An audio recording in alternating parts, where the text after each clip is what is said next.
So peaceful. So mellow. Hi. What up, Pantheoners? Beat you to it. You were gonna say it. It's Pantheonus. Oh, You got to get it right. you know what? I pronounced that R. Maybe it's best if you hit me with the what up? How's it go? Bust down, Pantheonus. What's going on? Happy Thursday. Happy Thursday. I want to see you bust down. A film goer. He's in the building. What's up, family?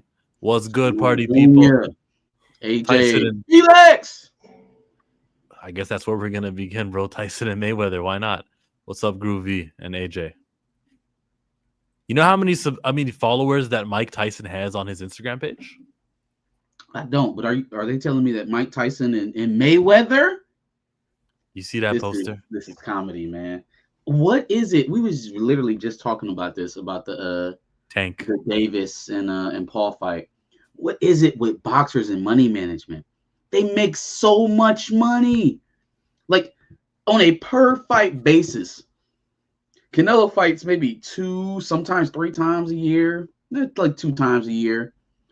And I mean, he's getting a 50 ball at least per. And I don't hear about Canelo having to go fuck around and go fight Cody Rhodes. You know, it just doesn't happen like that. So I'm just trying to figure out why somebody who went 50-0 or the most intimidating force in boxing probably ever are fighting each other out of their primes in retirement for a cash grab. Cash rules everything around me. Mike Tyson's not a stranger to the WWE. Mike Tyson was there for WrestleMania 14. I think that was his first interaction. I think that's where they fired Don King. That relationship ended right around that 1996 March time frame because I think Vince smartened him up to him. And we got Floyd Mayweather, WrestleMania 24. He fought the Big Show in a boxing fight. So this here, keywords down there, it says special exhibition. And I'm 100% believing that this is a fake match. This is not a real sport. Absolutely. There is an agreement on how much fighting is going to be allowed to happen, how hard we're allowed to hit, and it's just let's give everybody a show. And I think Mike Tyson is going to take the fall because Floyd Mayweather won't let this thing go all 10 rounds. Mike Tyson knows he can't do 10 rounds because of what happened last time. All right, cool. Let me just go viral for falling down. Sign right there. It says special exhibition. I guess that's the word. And someone's put it in the chat. I am Too Fly says that boxing is so cooked. It's WWE at this point. But at least the WWE are not trying to work us.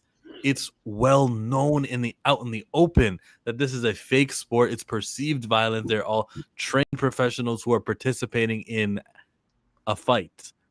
Well, yeah. Let's this version of it, right? Like the Pauls and the Tysons and this version of it is fake, right? Because Canelo versus Bud Crawford coming up here in about a week, that ain't about to be fake. That's about to be a war, But that's not what everybody.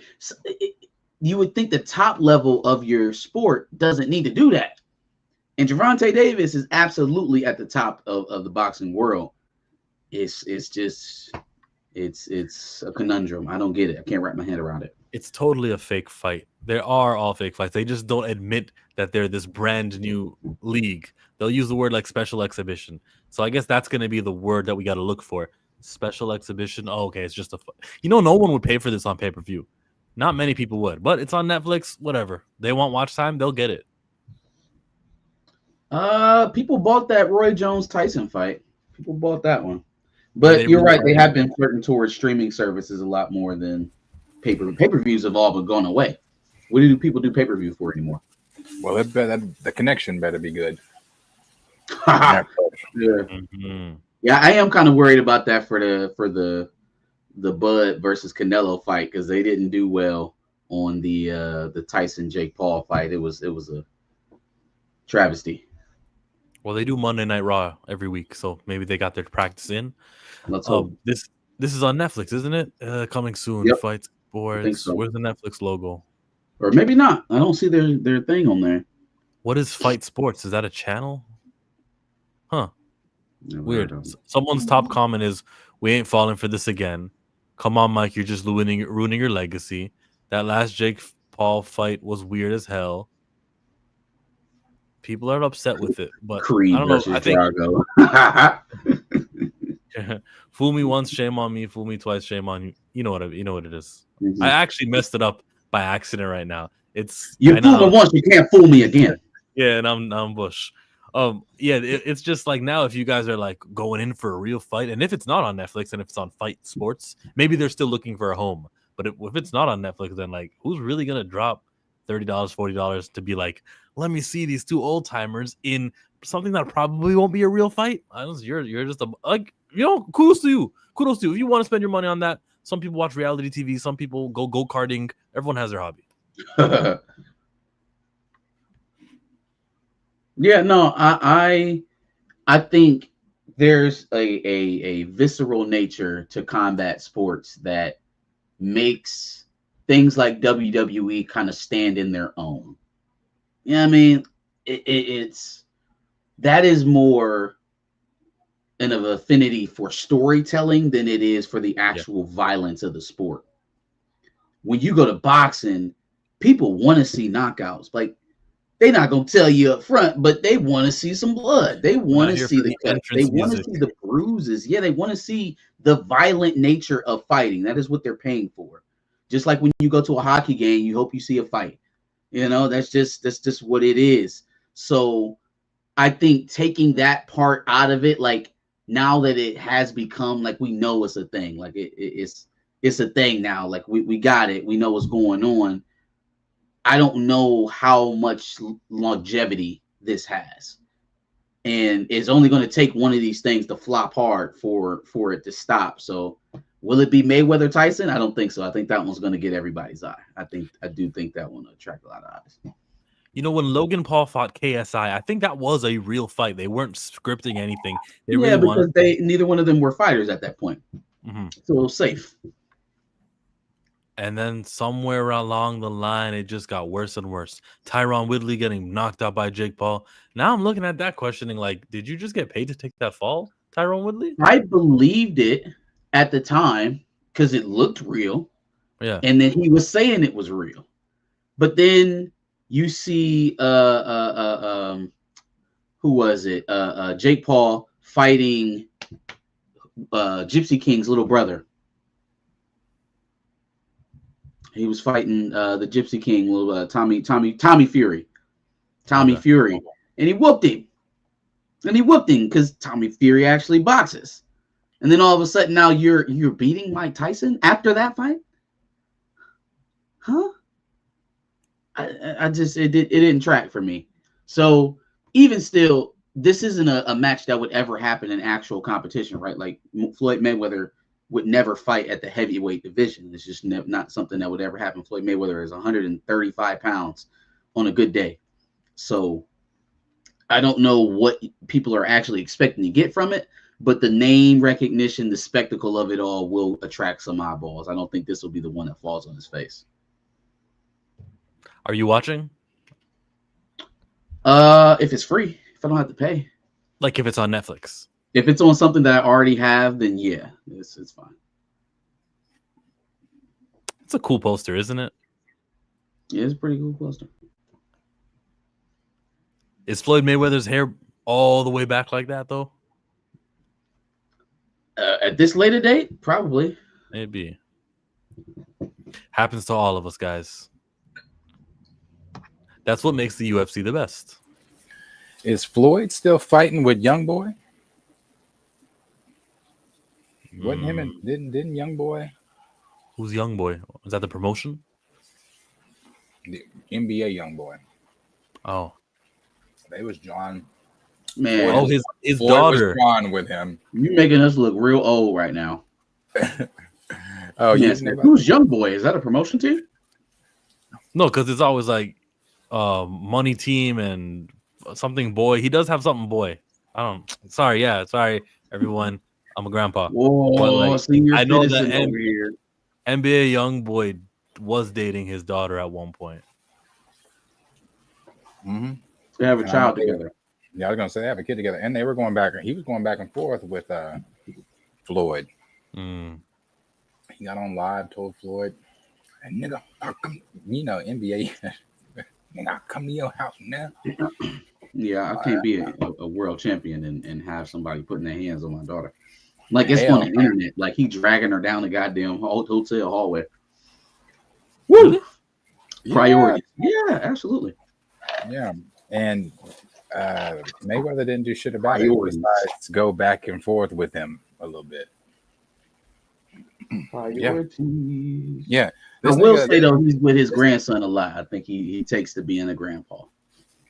Yeah, I might. Hey, Paul's got some business to handle. You sit right here. I'll be back.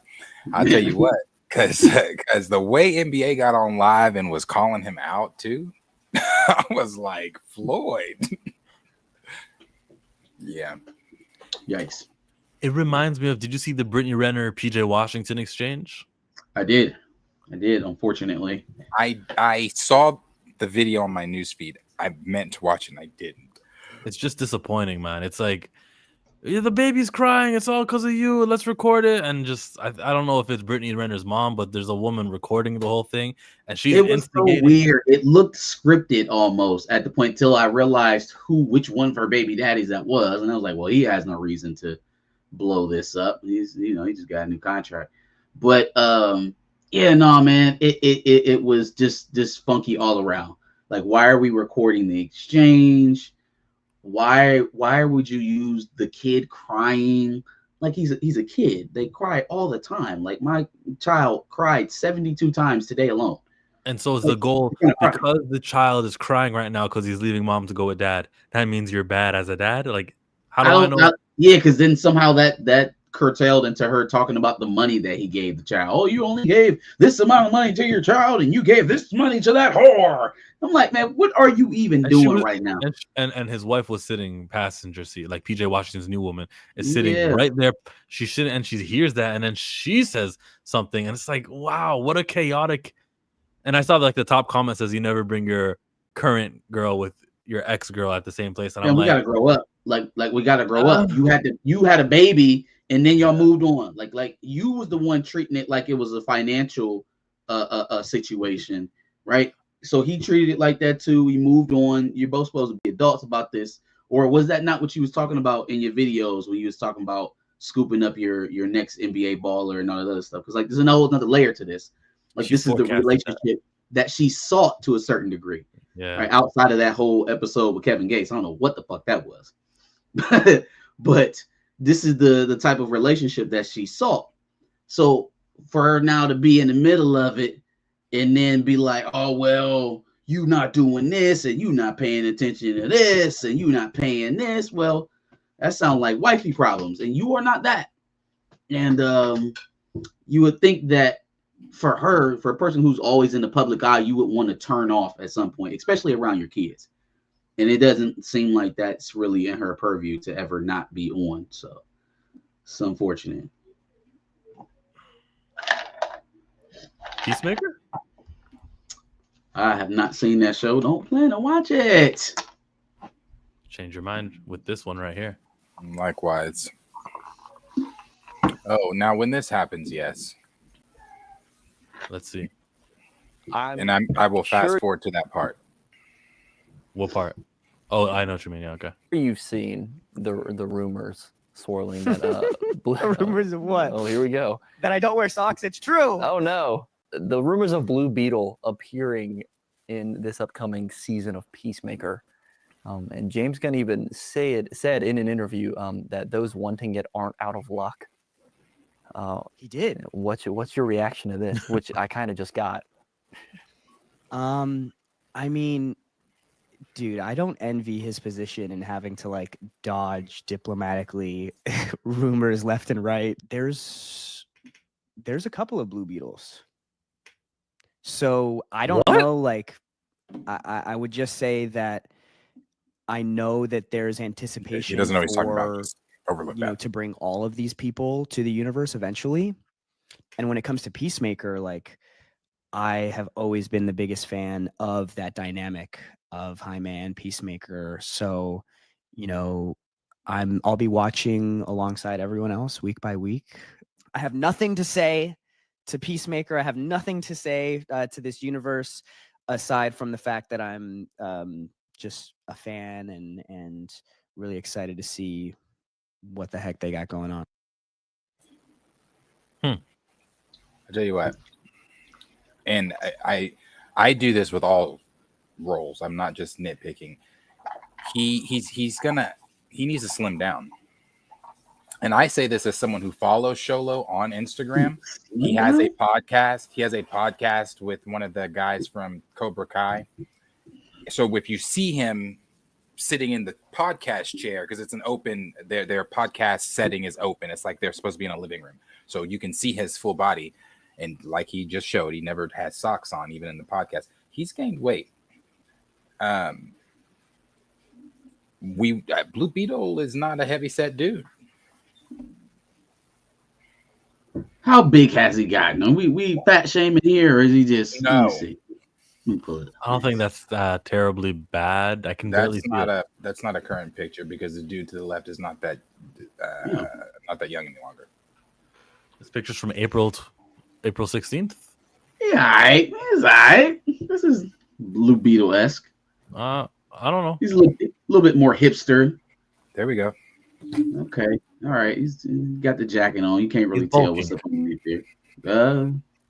There we go. Come on. That's why I said let's get from April. Let's get to October.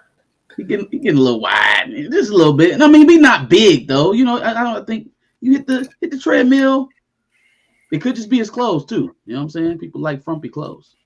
We can see it in his face that there's a little bit of fat on his cheeks. So, but it's not like nothing you can't really train. You know, if you got, we got to shoot in a couple months. Okay, cool. I know what to do. I'll train. Like, he can do it. Diet. He can do a Ozempic, all that stuff. He can do Ozempic. Yeah, no, don't do that. He But can do what The Rock did. what he was talking about in terms of there being more than one Blue Beetle, is that talk? No, Is that he doesn't. He just saying shit. Ain't no damn one more. Ted Korg is dead. Ain't no more one than Blue Beetle. And No, Jim said he there are other it. Blue Beetles. Yeah, but like I think in the canon that they've built so far, Ted is dead, and that Ted was the Blue Beetle before him. Yeah. James said Sholo Jaime Reyes is going to be Blue Beetle in the DCU. So he was just talking. He's bad at lying. All he's got to say is, I know nothing about this, but I'm game. I know I'm going to be in the DCU. I just don't know when. But I don't expect to see me in Peacemaker, guys. Simple as that. What's wrong with lying? You got to cut him slack, though. This is kind of, you got to think about when Tom Holland joined the MCU. This is big for him. He's never been in something as big as Connective Universe and something as big as DC. He's got to learn. Was that really floating around for y'all though? That like Blue Beetle was going to show up in Peacemaker? I've heard Y'all it before. hearing that a lot? Yeah. Okay. Yeah, it's this the Scoopers are saying it. That was the first time I heard it. I was like, James did say big cameos, so I guess that he said cameos though. So that's one. I'd say that's a pretty big one. Because for the people that aren't again in these spaces, when they see him, they're gonna be like, ah. I mean, I guess if you wanted to see him, the thing that you're really banking on is the fact that James Gunn is coming out right now and saying that it's not going to happen. And since he's an habitual liar, you can pretty much put at least $1 on the fact that thing is going to happen and have a pretty solid bet. So My favorite James Gunn lie is the one that we just disproved. He said there won't be a Superman sequel, a direct Superman sequel, and Man of Tomorrow. and then announces the Superman sequel coming in 2027. It's shameless. It's shameless. And I do think that there's a bit of like celebrity attitude for all of that. I think that they can say anything. And as long as they don't break the law while they're doing it, they can just get away with it. Like, who's going to hold them accountable? What you going to do? What are you going to do? Yeah, I lied. You spent some money based on that lie. What are you going to do about it? Literally, that's how it feels. Because these people just say stuff that is patently untrue about a lot of things these days. No, it's a bit insulting, more than a bit. What if he goes, "Oh, they're on my case." Okay, guys, it's a Supergirl sequel. You see, because Superman happens first, Supergirl happens second, and she's gonna be in the movie. You're gonna try to gaslight us into thinking that Man of Tomorrow is Supergirl's movie. She'll be in it. Yeah. True fans know that Man of Tomorrow is actually Kara's story. Yep. You can't spell woman without man. Absolutely. James Gunn. Did you guys watch that animated Man of Tomorrow movie? I think Darius told me you said you saw it and it was like a crappy animation style, right? I just don't like the animation. Yeah, the animation sucks. It's DC animated changed their animation for whatever reason. It went from being top tier to why? Did 3 whole movies with that, the Crisis movies, 3 whole parts of just shitty animation for 48 minutes. Yeah. So is it more like the Batman series that they were doing? Yeah, like the Brave and Bold Batman series. It looked like that. I didn't love it, but yes. Wait, which Batman series? The From, newer like, one that they just put out. There was like a female penguin and. I wouldn't say it was like that. I like that animation style. Is it? Would you say that's the same? Maybe they are the same. Okay, I was gonna say I'm not talking about Batman Caped Crusader, the recent one. I'm talking about one from was like that something 15 different? years. Yeah. Okay, I was talking Oh. Cape Crusader. Yeah, when he said that, I thought Cape Crusader. Okay, so The animation is like Archer from FX. Yeah. Ugh. For It's a not DC good. project? What in the fuck? it's not It's good. terrible. Yeah. It's ugly. It's I hope we ugly. get a light adaptation of a Young Justice storyline with Blue Beetle and the Scarab.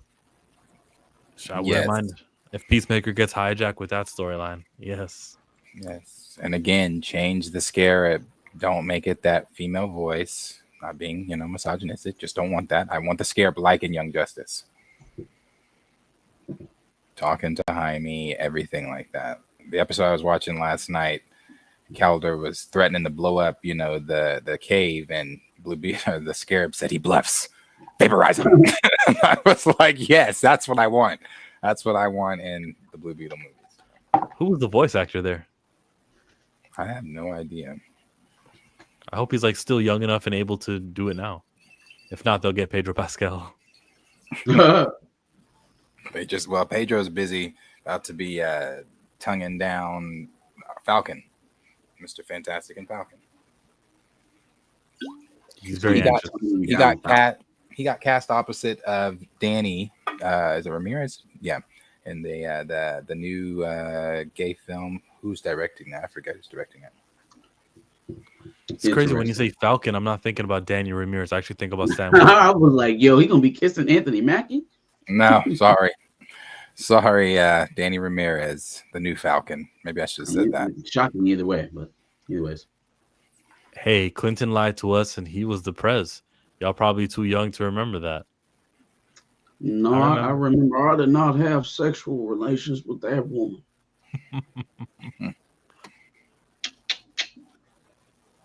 Yeah, Did you see? This is not like a topic or anything, but look at this in the group chat. This is the concept art that, as all these movies come out afterwards, they give all the what could have been and what our ideas were going to be, like how the leader, I don't know why they didn't go with that drawing that they had that was accurate to what he looked like, but this is so much better for the Void than a shadow. Like a shadow, yeah. It's like who pointed to? Because I'm sure this was up there. Like who pointed to the shadow? Oh and said, yes, like, yes. What? This is what The I one was on the thinking. right. So, like when I'm thinking the Void, I'm thinking like there is like a monster that lives within Bob Reynolds that like comes out, and then when it consumes him, there is no more Bob. Bob goes inside the monster. Like when the new Avengers and the Avengers, I guess, when they were fighting Bob when he had lost his shit out in them suburbs, right before War Machine gets killed. I think that's how that happens. But they were like fighting this giant black kaiju thing. Like he was like a giant demon or something like that. That's what he had turned into. That's what I was expecting to see out of the Void. Not let me snap you into La La Land. Let me do some Wanda shit. Let's reutilize a shooting style that we've already established in our older movies. It just wasn't very inventive. Just visually, they leave such good shit on the table every time they release. Like even the stuff they had for the Serpent Society, it's like, why the fuck did you not do? Like, I don't know. It's like they look at the idea to change the fortune of that movie. I was thinking that. Yeah. Well, no, I think inviting the WWE crowd into it, I think it might have. I do think if you would have had what the original story was going to be with the Serpent Society, I think so, because the shit with Red Hulk just never, even when they advertised it and showed him, it never made sense. Like, because what was Sam going to do? Sam did exactly what I expected him to do. Shoot him and fly away. Come back, shoot him and fly away. Scratch him with your wings and fly away. Like, what the fuck is he going to do with Red Hulk? Should have been the Serpent Society. It's a much better, and the design they had for Giancarlo's Sidewinder. You took that brilliant serpent design that he was gonna have, and you put this nigga in a coat and said, "Hey, here's a coat and a gun." Crazy. I think he was in that movie for maybe 20 minutes. For about a smooth 20 minutes or so. Yeah, after they cut it and chopped it up. Oh yeah. Oh yeah. Hey, here's an idea for beating Red Hulk in that movie. Since we got the Hulk's love interest, and we got a Hulk villain, and we got another Hulk villain turned main villain for the movie. We got all this Hulk stuff in here. Maybe Bruce just appears. Since this is basically a Hulk sequel anyway, how about Bruce appears? Nah, we saving Bruce for Spider-Man. I don't think they were. I think Sony pushed that. They said, we better have an Avenger here. Okay, we'll give you Thor. We'll give you no, Bruce Banner. We want the Hulk. I think Sony pushed that one. It'd be nice to think that Sony has a backbone now. I just imagine them getting bent over in any request that they actually have, because their universe could be so much better if they were ever actually in the pulling position. Yeah, I don't know though. I mean, our universe is shit, but you can't have Spider-Man without our say-so. So our universe might be shit. The only thing they have to do to hang on to him is make a movie every 4 years. That ain't hard. That'll never be hard. We'll just make a movie every 4 years and keep. But I'm saying, like, to behoove Marvel, like, for Marvel to be like, we want to use him for even the Civil War thing. Like, they could be like, no, not this movie. Call us the next, and then maybe in three movies. Have they done that? I mean, maybe they have. Maybe we don't know. Maybe we don't know. Maybe they have. I mean, they were ready to take him the fuck away until Tom made that big whole thing. It was like, hey guys, I'm not Spider-Man anymore. And Mom, Dad, stop fighting. Mm-hmm.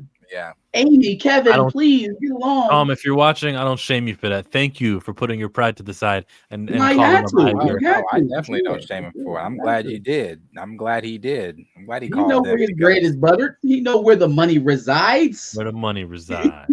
He wasn't about to leave that up to what? Go make cherry with the Russos? Hell no. Get this shit together so we can all start making money again. Some people like his Uncharted. He was playing Drake. I liked a lot of parts about that movie because Uncharted is my favorite video game franchise. The only thing that screwed that movie over, and I mean literally the only thing that screwed that movie over, was Mark Wahlberg as Sully. It didn't make sense to start, didn't make sense in the middle, didn't make sense at the end. It was off-putting, to say the least. I don't know if they'll ever follow it up with a sequel, but Mark Wahlberg as Sully was one of the worst castings. Mark Wahlberg's in the new Odyssey with Tom Holland now, right? They're both in it.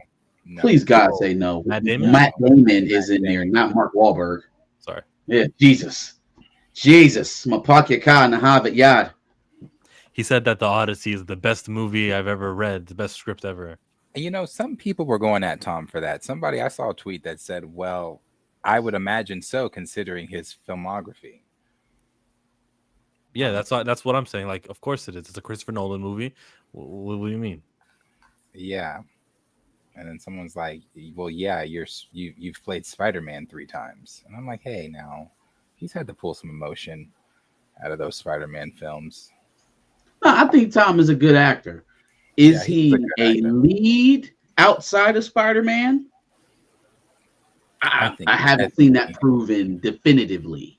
It's up in the air. Well, what about the does this count? I feel like it counts. It should count. It's in his resume. The film he did with the tsunami, with the family vacation, he led that as a kid. Have you seen that film? They go on vacation, tsunami, they get separated, and he's like fighting for his life, trying to get. I think Ewan McGregor plays his Never dad. seen it. I'm not saying that he's not a good actor when he's in the lead position. I'm just saying if you're expecting him to carry a production, if you're expecting him to draw a crowd off of his name recognition alone, outside of Spider-Man, Yeah. Well, yeah. is he bankable? Is what I'm saying. Is he like a Timothy Chalamet? Can you say There you go. There you go. Because they are the same class. Sure. Yeah, but they probably hate that. Oh my God, they're mentioning the other guy. Oh my God, The other guy again. Yep. Can I just be mentioned without that? So we'd have to look at if Uncharted made any money, or well, the thing that he voiced, I think Strange World. We'll have to see if that made any money, and then we could say, oh, he's bankable, wasn't he? You keep getting him mixed up with that spy movie where he's plays that like Will Smith. He's the pigeon. Will Smith is the pigeon, and he's the kid. Yeah, it's not Strange World. And I think probably early on in Chalamet and Tom's careers, they were probably like, oh, you know, getting mentioned together. I can tell you now, Tom's not getting mentioned in not like that no more. Chalamet's on a different level now. Just wait for the Odyssey. I hope so. Uncharted hit 400 million, so that's pretty good. I'm assuming the budget was something normal, so 400 million was good. You know, I still haven't seen this one. It's not bad, dude. It's not bad. It's on HBO Max, isn't it? Is it on Max? No, Prime. No, Prime. Yeah, Prime. Yeah, I see it, and I'm always like, do I want to watch this? That movie he has on Netflix with Robert Pattinson shows that is good. That is good. That is lead? Not Tom. We're talking about Timothy Chalamet, King, where he plays King Arthur, and Robert Pattinson plays. I forget the. Are you talking about Timothy? Yeah. Yeah, my boy be getting down. King is damn good. You got a lot of them. Pattinson's French accent in that movie. He's good. Okay. You haven't seen it? You should check it out if you haven't seen it. It's really good. It's gory. Guess what? I'm not gonna check it out. It's gory. There's a lot of action in it. A lot of familiar faces. Good movie. And it's a historic. It's one of those you'll find it. I think in the Netflix historical, real, whatever, brought to life or whatever it's called. No, yeah. That's cool. That's cool on them. So, the latest news coming out of the Streetfighter franchise was this. I'll read the Hollywood Reporter article. Streetfighter moves to Paramount as legendary deal becomes official. The picture that they went with was the video game screen, select a character screen. I'll get the big version up for you. Copy and paste. And you can see the countries with the players involved. If you look closely, those are the actors. Jason Momoa down here. Roman Reigns, his twin, his doppelganger, his look-alike. Anyone else you recognize here on the cast? Fitty. I don't know. I've seen her before. I just don't know her name. I know Cody. Fitty. 50? Maggots Schultz. This is the guy who plays in Ant-Man, Baba Yaga. He's one of the friends of Ant-Man. I forget her name. I know her name, the blonde-haired girl down there. Florence Pugh, Where's Florence Pugh? the blonde hair girl. I don't see her. I still don't see Chun her. Li Where? girl has no thighs. He said. Yeah, see, that's a problem. That's a problem. She needs to be hitting them squats right now. Where is Florence Pugh? The comedian who dated the hot model Emily. Pete Davidson? Pete Davidson dated Kim Kardashian. Oh. Yeah. Why so many wrestlers? Why is Andrew Schultz in this? I'm confused as well. I guess he's playing I saw a training video he did. Cody Rhodes is Guile. Fuck, I hate that. I hate when the mouse just scrolls up for no reason. So this movie's coming out in October 2026. And Legendary has built a reputation for ambitious, globally appealing films. We're excited to be partnering with them. Streetfighter is the perfect start to our collaboration, which we believe will be strong and lasting, said Josh Greenstein, co-chair of Paramount. Where's like the thing where it says Will Smith? Oh, that was a different story. Never mind. Where's the part where it says who's playing who? I just had it. Is it here? So including Noah Centineo as Ken Masters, Andrew Koji as Ryu, Kalina Liang as Chun-Li Jo, Roman Reigns on Hawaii as Akuma, David Dastmalchian as M. Bison, Cody Rhodes as Guile, Andrew Schultz, the MAGA maggot, as Dan Hibiki, Eric Andre, he was in the movie, as Don Savage, Vidyot Jamwal as Dalzim, with Curtis 50 Cent Jackson as Balrog, and Jason Momoa as Blanca. He's like the biggest star, and he's gonna have the most prosthetics and makeup and everything. Jason Momoa. Well, good for him for Committing? yes, going all the way and not making it about him. Right. Don't know what to say. It's a video game movie. Those are pretty popular. The cast is there. They've got a cool screen, so they're going to advertise it to try to appeal to everyone who was playing that game back in 1996. Sure. I don't know how this film is going to come together. They got a lot of notable faces. They got not a lot in terms of the story going on right now, which I'm sure we'll get more of that closer we get to next October. But I'm struggling to see a successful path in terms of like mass success. Now, if you're a big Street Fighter fan, or if you're a big wrestling fan, or big 50 Cent fan, or anything like that, maybe you'll pay extra attention to this project and it'll touch you. But I don't get it, man. I don't get it. I don't see it. I think I would have gone for a much more like unknown cast so we can fit physical aesthetics for something like Street Fighter. Not that these guys are out of shape and they're not going to fit the bill. I just think that there could have been a bit more attention paid to character as opposed to just getting names, to excite, which kind of gives me an idea of where they're going with the production in a way. Totally. Culture Made reminds me that people are still playing to this day. We're on Street Fighter number 6. And I tell you that these are not the graphics from Street Fighter number 6. That's why I chose to say it. And yes, Kingsport Cal, 92, not 96. Who? Yeah, no, I don't. I just, all I've seen from this so far is just all the training videos and how massive Noah Centineo has gotten.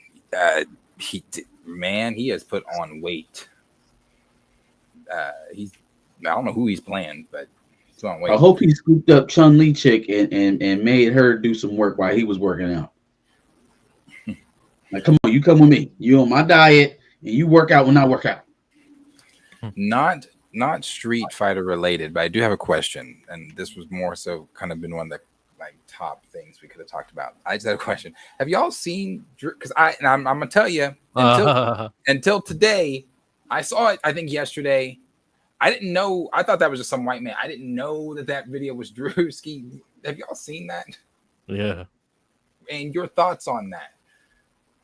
Do you find it funny? Having fun. Right, I didn't okay. stop to scroll. No. I scrolled past it after the first 5 seconds. And yeah, man, he's just putting on a fake. Yeah, voice but it's and not. everything. I don't think I. Okay,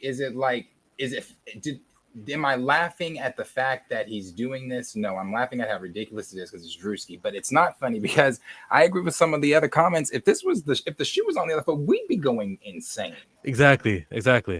So don't give them this. Yeah, so I don't. I don't know. It's crazy. And Theo Vaughn, what he just recently said. I know what Marcus is gonna tell me, and maybe I know it, maybe I don't. But are you gonna say you can't tiptoe around the feelings of white people, something like that? No. My bad. Sorry for assuming. I was going to address the fact that like, oh well, if this was the other way around, we would be up in arms. I want to point out something about his depiction, right? Is for the most part, he's blending in. He's acting like the people around him. He's communing with the people at the race or what have you, right? Like in a comical way, obviously in a satirical way, but he's not doing it in a way to disrespect or make caricatures of the people he's representing, because he's doing the same shit that they're doing, drinking beers, cheering on the race. Now, if you were to go and paint your face black and your lips red and do a jig and try to pretend to be a black person that way, then yeah, we're going to be up in arms. But when you do what Robert Downey Jr. did in Tropic Thunder, you go down in comedy history. Right? Yeah, And, okay. and so But that's I think RDJ is a little different. Disrespect? Are you trying to denigrate in this character, or are you just trying to do comedy? And so when someone's trying to dehumanize you through the comedy, I think that's where the line gets drawn. I don't think he's trying to dehumanize anybody. I don't think he's trying to dehumanize anybody either. But you're telling me that if a regular old white guy or streamer or whatever came to a cookout, came to the barbershop, came to one of our cultural places of hangout, and he was dressed as a black person and was, hey, what up, my nigga? Give me some. Wait, what up, auntie? Hey, that's kind of he would be blending. So if he's blending in, that's what I'm saying. I don't think it's the same. I think with Robert Downey Jr. So again, Robert Downey Jr. wasn't walking down the street as a black man. He was playing in a movie, and he was making a caricature of white actors in Hollywood and how they act. Right? It was a play on their method actors and what have you. Now, again, if you would have saw this in a white dude, first of all, just the historical relevancy of white people putting on blackface paint to play black people just kind of starts us in a weird spot, to compare the two. Never ignore history. Absolutely. But like, if he was behaving like an animal, swinging from trees, barely literate, then it applies. I just don't like it because, like, I feel like it's a little cheap.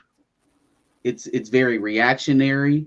It's meant to invoke visceral reactions to it, and so I try not to bite on stuff like this because I know that's exactly what is the point of the content. And he's a content creator, so this is his job. He got to push the envelope somehow. I just didn't care for this. He pushed it with this because that, and hats off. Wow, he did that when I said, but hats off to because that makeup is ridiculous. Because I'm telling you, until I started seeing the video make its rounds today, because I think it came out yesterday. I saw it yesterday, but I kept scrolling. I'm like, oh, this is some white man at a NASCAR event. Why is everybody sharing this? I didn't know it was Drewski. That's fucking Drewski. Yeah. That's some hell of a makeup. Hell of a makeup. This person, like, who is this person? Not off Drewski. This person's got to work in the industry because this is a hell of a job. I really thought he was a white man. Rachel Dolezal. Oh man, I haven't heard that name in a while.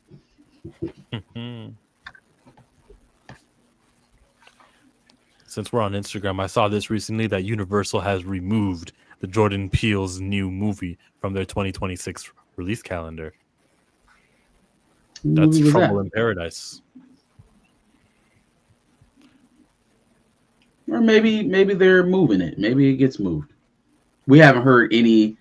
Who is this? This is Screen Thrill. I don't know Screen Thrill. I don't have no sources in Screen Thrill. I don't know nobody over there. They all up in Jordan's business. They're not reporting it like it's their exclusive. This is not the only person that's shared this, though. There have been other No. outlets sharing this. Sorry, Screen Universal declined to comment, while representatives for Peele did not immediately respond. It's real. Okay. Yep. That sounds pretty real. Is that because him is doing so poorly? They're like, damn, we can't. Jordan Peele is not the golden goose anymore. Like, even though you had 3 good ones, all it took was 1 bad one, and you're in our bad graces now. Hey. He did not shoot him. Him is Justin Tipton's movie. He is a producer on him. Okay, like I don't think that's a direct reflection. Like if him flops financially, like we can't make another Get Out. We can't make another Us. We can't make another Nope. Like I think the positives are on his side in terms of when he actually makes the film himself. You think him is actually gonna do anything? I don't think so. I don't know what it's expected to make. Like I don't know what they spent on it. I don't know how it's tracking. Haven't really heard too much about it. Her contract is going to make $50 million this opening weekend though. I think Marlon Wayne is a beloved figure, and if he does the right media, he could help him. Yeah, is it out? I don't think so. I saw. We haven't talked about the flop. Where he was like saying he's trying to, reach another level and show people another range of himself, type of actor that he is. So, yeah. Yeah, you made me think I had missed the damn movie. When we was talking about it, I thought it was already out. Yeah, I think it'll do okay. Now, again, packed horror season. Conjuring. What else is coming out here in the fall? Weapons is already out. Devils is coming out. There are some things that people are going to go line up to see. Yep. Horror fans are going to line up to see. So he's got some comp. A little bit. Hey, I'm sidetracking too. Politics. We got to talk Star Wars, right? Here. Saying I'm in the Sith Files, folks. Can you believe that? That I was on Korriban, harvesting underage Kyber with Darth Plagueis. I mean, who's talking about this guy? He's very wise, and he's frankly an old friend, but can you believe this? They're saying I'm in the Sith Files, folks. Can you believe They're saying I'm in the Sith Files, folks. Good for them, folks. Good for the ladies. And gentlemen, I guess if they're I'm sure there are some male victims involved there. There's 1,000 of them. So, but for releasing, or getting together and planning to release. Now, what I would do is based off of that announcement, I changed my name and I'd already have my exit strategy on how to get out of whatever country I'm currently living in, because them folks gonna be hunting. But I would hope that through it maybe after a change of regime here in the U.S., maybe after a different attorney general takes a position, that we revisit these files and actually seek criminal charges for these folks, because I don't think I want to live in a country where we allow kitty touchers to get away. My release strategy for this wouldn't be to just release the names. It's to make people want you to release the names. Well, it's taking so long. Why don't we get the names yet? So that we can add credibility to them. Because you don't want someone to go, they're not even the real government, right? They could be lying. You don't want to, let them build it up. And then when you finally get to saying what names were there, release it in segments. Be like, here it is. Make it all the people that MAGA are going to pounce on. Chris Tucker, Clinton, make it all them. And then you hit him with the Trump and the third release. The third time we're gonna release all the names at once, and that's when Trump gets to be there, because you don't want them to initially. Oh, that's fake news. You see, they put Trump in the list. That's not Oh, real. I see what you're saying. You bait them. You give them all the folks that they wanted to be on the list in the first place, and then they be like, "Oh yeah, see, look at all the liberals." And then when you release the other half with all of they folks on it, they can't be like the whole list is fake. Gotcha. No, it's not a bad strategy. I am more concerned on the aftermath of it. Like, I think there has been an incredible amount of influence and power exerted to make sure that not just the orange peel sitting in the Oval Office, but a lot of people don't get their name swept up into this. A lot of people who may have just taken a vacation to the spot and seen the stuff and didn't come back and tell anybody, because anyone who's gone once, they get benefit of the doubt. I know how ridiculous and naive I may sound, but anyone who goes once can say, I didn't know. That's why I didn't go back. I didn't know there was going to be all that stuff. I didn't want to talk about it, but that's why I didn't return. But then if you go about the business of assisting in a cover-up, how complicit are you really? Like, I mean, like, honestly, you can sit on I went once, I seen what happened, and I never went back. But then you assisted in covering it up and making sure that nobody ever got any type of consequences around it. So you're complicit. You're wrapped all up in it. You can't wash your hands of it. So that's kind of where I'm at with it. I think that any confirmation that this thing actually happened, because it did actually happen, is a good thing. And Godspeed. Just making sure everybody's safe. Yeah, I don't want the government to even release them anymore, because by the time they do release them, it's going to be picked through and this and that, and who knows what's real and what's not. So these women coming forward, and I agree, change your name by now. I would have changed, like you said, if I left the mic. But yeah, no. And the funny thing is, it's the maggots still in support of it. The maggots that are still in support of it. The ones that are like, oh, well, it is a hoax. It's all drummed up by the Democrats. But this is the same Epstein files that he ran on during his campaign that everybody was like, oh yeah, release some. He's going to release some and da da da. So what from the campaign before November till now has made it a hoax? Because you are finally realizing that your guy, the cult leader of the maggots, he's in those files. We've all known that. We've all known he's in those files. He knows he's in those files. What's his name? Mike Johnson, Keebler Elf, knows he's in those files. They all know that. It's just like, so with knowing that the president of the United States is in those files, for me, it's like, okay, I don't want to wait 4 years. I don't want to be like, oh, well, let's have the change. And I know that's what's going to have to do. You have to have, but do you really have to have the change of regime? I think it's in the Constitution. If we don't like the way the government is going, we, the people, have the right to overthrow said government. Therefore, if the president's a fucking pedophile, and that's not an if, I'm just saying if for context purposes, but he is. If the president is a pedophile, why the fuck is he still sitting in the office? Why the fuck is he still running the country? The people that are under him, that are protecting them, why are they still in place? We shouldn't have to wait 4 years and have pedophiles running the country for them to, once he gets out of office, have it so set up in place where he can get on a jet and jet off to wherever the fuck. No, prosecute these fuckers now, president or not. I agree. I don't have no patience for this type of shit, so I agree with Darius. Nah, they gotta go. Okay. They gotta go. So let's get to the main. The main thing that happened this week is that James Gunn randomly just dropped Man of Tomorrow in theaters July 9, 2027. Now, I hate the way he did it. Raptor Cloak seems to be a fan of it. I like it. I think it's a cool picture, and I saw that Jim Lee is the guy who drew it down there with his signature. That's the guy who is one of the greatest artists ever, and he runs DC Comics.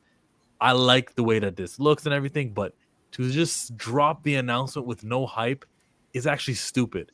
You could actually give us like a day in advance. Hey, big announcement tomorrow. You could do a video. You can do David Cornsbutt being like, guess what? Man of Tomorrow. This release strategy of this news is pretty whack. You could have had an event. You could have said it on your podcast. You could have, because he's doing a Peacemaker podcast, right? While you were there, you could have shot something because you got the whole production set and everything. You could have done it better you could have interested content creators like me to know that, oh shit, he said that on Wednesday at 12 p.m. Eastern that there's going to be a news item. All right, I'm going to prepare my day just so I can get on and I can cover it for you, James Gunn, and help promote your thing. I'm just mad at the release strategy of it. There was no fandom, Comic-Con. There was no anything. It was just blah. Here's the dates. Good picture. So, could we not have just did this at SDCC? Like, only thing we got is this concept art. Like, he didn't give us obviously they haven't started shooting anything, so there's no footage to show. But if all we were going to do is drop some concept art online and say, hey, 2027, could we not have did this? Could we not have spent 20 minutes at Hall H? Hey, here's the concept art. It's coming out 2027, starring Corn Sweat, starring, what's Lex Luthor's name? Halt. Nicholas Holt, Blase Skip. Here's why we couldn't do that. Here's why we couldn't do that. We didn't know how much money it was going to make. If it performed really, really well internationally, along with domestically, they would have had enough time 2 weeks after July 11 to come to Comic-Con and say, we can confidently tell you that there's going to be a new Superman movie. Didn't do that well. You know, right now it's, I think, sitting at 610 million. You guys can fact check me if I'm wrong, but it's not doing that well. And so that's why they couldn't say it at Comic-Con. Fair enough. I just think that with this, you kind of said it. There's a better way of unveiling this. There's a better way of bringing this about than just releasing it online. I don't know what that is particularly. You know, his brand of spontaneous marketing is having a 2-minute long chat with Shaq and David Cornsweat, you know, in the middle of an NBA game. So I don't know, but something better than social media. He literally, somebody has to change the password. Somebody has to. This man is on here way too often. What do we think about the screwdriver for Superman's holding? It's art. Interpret it. I don't know what the fuck he's doing. I don't know. No clue. Does that mean he built the suit or he helped Lex with it? Like, you're fast here. Tighten this up. Screw that. Screw that. You know, maybe Lex is dying of kryptonite poison, and Superman helped him develop a way to live with the Fortress of Solitude. The technology in the Fortress of Solitude helped them create this technology on his suit so that he could live. Okay. My favorite Lex is pretend to be on your side, Lex. So I'm very interested to see. Maybe I need to watch fucking shitty cartoon. I like this theory. Dismantling the suit. So he's got that. He's looking at you sideways. Look. Clark is kind of looking at you in a certain little way.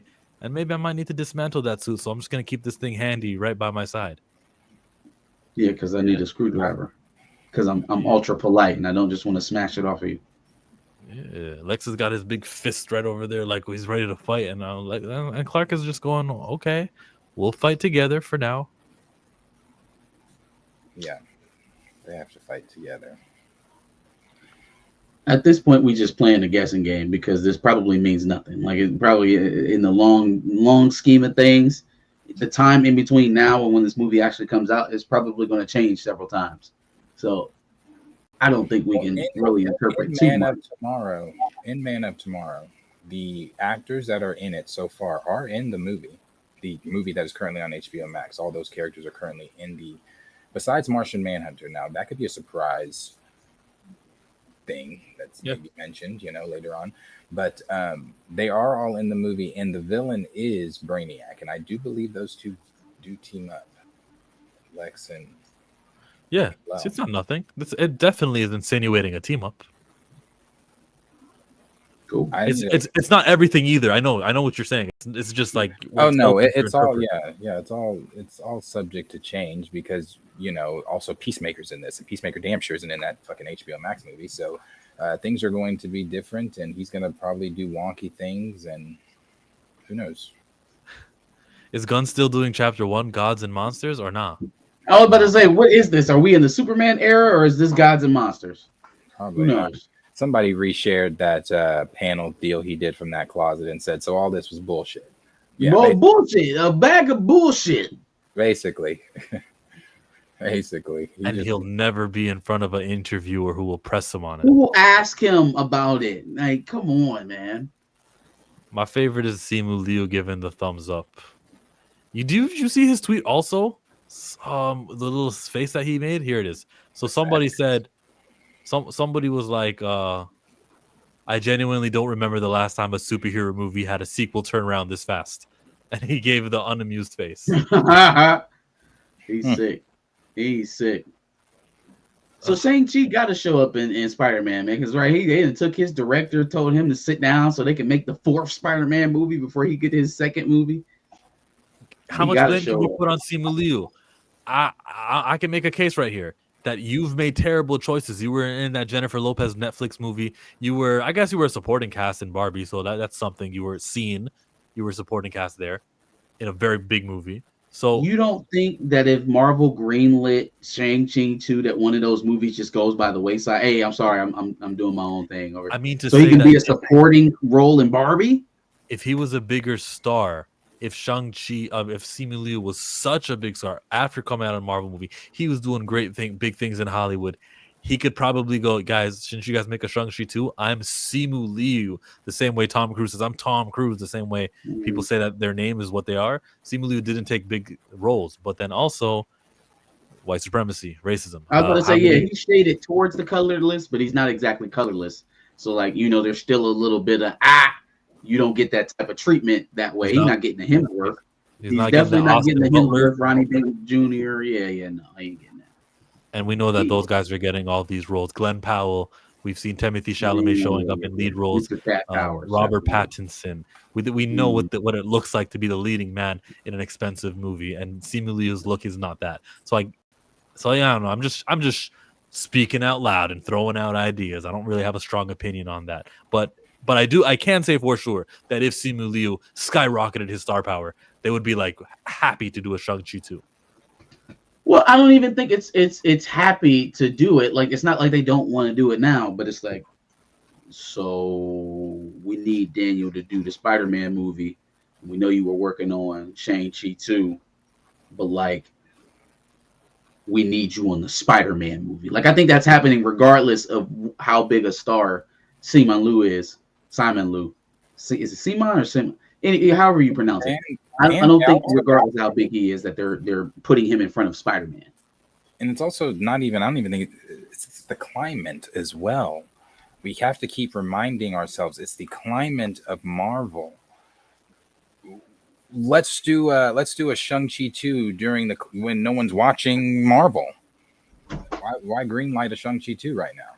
No one's watching Marvel. But then that plays into Chill's point. If he's a bigger star, then that would be the reason. There's a law. We need something different. We need a change up pitch. Oh, Simon Liu is hot right now. Let's get him his 2nd movie. Yeah, but they did it with Fantastic Four. Pedro. Is he Pedro not Pedro Pascal? And that still didn't do it. $500 million. Okay, they brought in Angelina Jolie into the Eternals. That still didn't do it. Shit, they ain't do nothing. I don't think it's so. Marvel's thing has never been we need big names to sell, because that's not what they built upon. And they still, the reason again, it just comes back to the shithole they dug. Shithole they dug. Nobody wants to watch. Nobody's gonna watch a Shang-Chi 2. I would have been there. Yeah, but I think there's still an interest for Keanu Reeves. There's a star power interest there. Keanu Reeves. Oh. Well, I think some actors that like Keanu have that star power. Keanu is one of them that has that star power. But then again, does he? Because wasn't he in Ballerina? He was in it, but he didn't lead it. He wasn't in it I don't think he was in it enough to change the fortune of that movie. But you can't say that about none of the other John Wicks, though. John Wicks do their thing. Yeah, that was their thing. Yep. Let's go on to a super chat.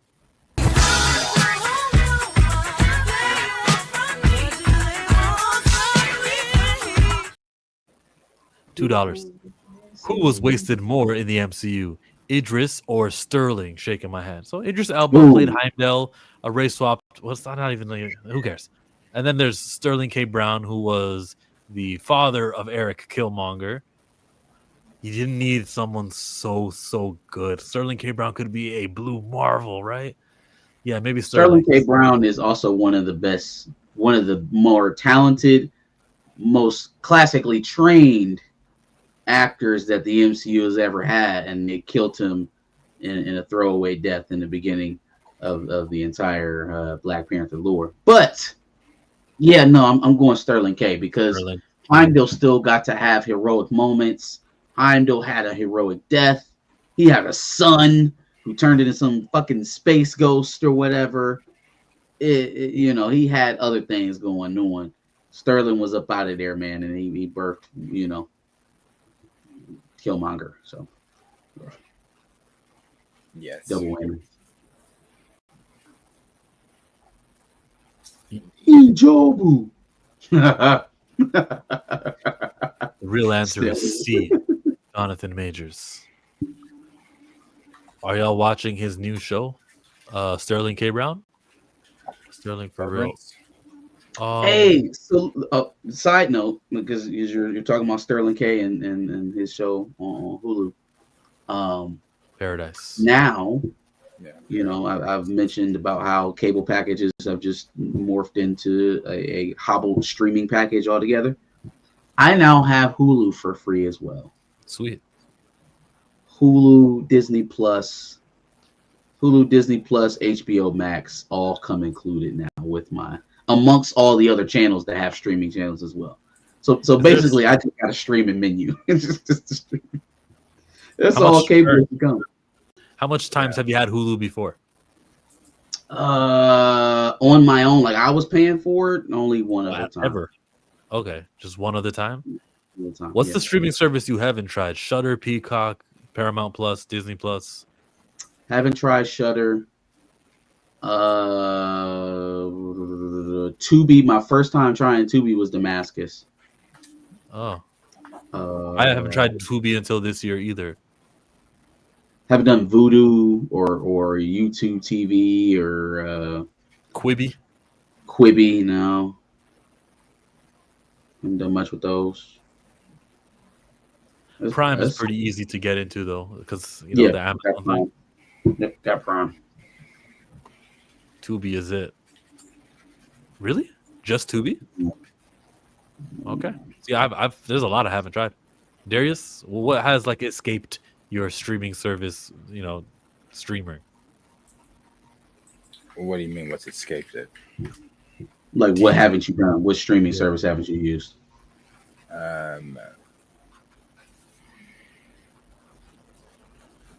I'll just name one. I've got currently. I pay for Tubi, I believe, Peacock, or Tubi's free, isn't it? Yeah, but I got free. Yeah, so I have Tubi, Peacock, Netflix, HBO Max, Hulu, Disney.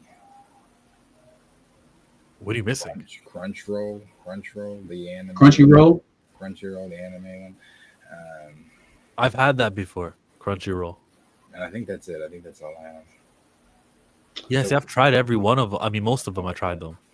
Peacock is about to go by the wayside. So you know, the WWE PLEs are all going to ESPN now, and they moved up the schedule. At first, it was going to be 2026. Now it's going to be starting with WrestlePalooza here in September. Is when they're switching over to ESPN. It's going to happen early. Peacock's not going to be a thing any longer? Well, not for WWE. They're going to pick up basketball here in the fall. Yeah, with Michael Jordan on commentary. Yeah, so that'll be, I guess, a good trade-off for them. But I want to. hold on, let me finish it, and I'll toss it back over to you. So I was trying to watch Clash in Paris on Saturday, right? I'm watching the replay. Great show. In the middle of the whose match was it? I think it was Nikki Bella and Becky Lynch, their match, right? It shuts off. I go back into the Peacock profile to start the replay again. It tells me to upgrade it. Now, by this time, it's like 1 o'clock in the morning, so I wasn't able to watch it in real time. But yeah, Yeah, that night they tried to snatch it away and make me pay for it because that's the last one. That's the last PLA they're going to have on Peacock. I think that is a travesty. That's childish, Peacock. Okay, it's not my fault. I wasn't at the negotiating table. Why can't I watch my final PLE on Peacock? I actually enjoy Peacock for WWE PLEs. That they're hoping now that all those WWE fans saw other things on Peacock and they're like, let's keep the streaming service because I want to see The Office, the paper, everything. They're hoping. And again, they're getting basketball, so they have the chance to do the same thing for the next 11 years, I think it is, with the NBA rights. So they'll survive. Do you guys remember Kevin Hart used to have a streaming service? I think that one is Quibi, Quick Bites. I think that is it. No, was it Quibi? Is that the one that was all the horizontal movies? That's the one that he was like heavily invested into. He was pushing pretty hard. Do you mean vertical? What did I said? I said horizontal, didn't I? Yes, vertical. The vertical videos. There was like a streaming platform that he was putting together. That's innovative. That's like, oh, this is what the times, right? Like, I don't mind someone trying that. And I know it failed, but like, I couldn't tell you for fact, like, they wouldn't work, right? It was a stupid name, Quibi. Stupid name. And I get Netflix with T-Mobile. Max is the best right now. Are they? Peacemaker, some Game of Thrones stuff. I think they ebb and flow. So now that they've all kind of decided that they can't really dominate other than Netflix because they're just kind of omnipresent, but none of them have really taken supremacy. So now they just kind of shift seasons. When Game of Thrones is on, it's HBO time. When The Boys and Gen V and all that stuff is going on, then it's Prime's time. And then, Peacock has a lot of live sports stuff. College football is going to keep them afloat. Basketball is going to keep them afloat. NFL is going to keep them afloat. So they're kind of like a Marvel and Disney. You forgot to mention Disney Plus. No, I don't have. No one has time for that. But if they ever do, make something worthwhile watching, then people will slide and create a season for them. But I don't think anybody really is going to dominate a year in terms of a streaming service. Max, they're going to have Harry Potter, Lanterns, and a couple Game of Thrones shows. They're going to be solid for 12 months. We'll see. If all of that works out and all of it's good, then they'll have a potential. And I think Hulu is the closest. Hulu has The Bear. They have a lot of new stuff. They're still creating content out of those Fox and FX studios. So they got a lot of great adult content that they're able to churn out. But when does Hulu dissolve into just Disney? Because isn't that happening soon? 2026. Yeah. But I think it's still going to be.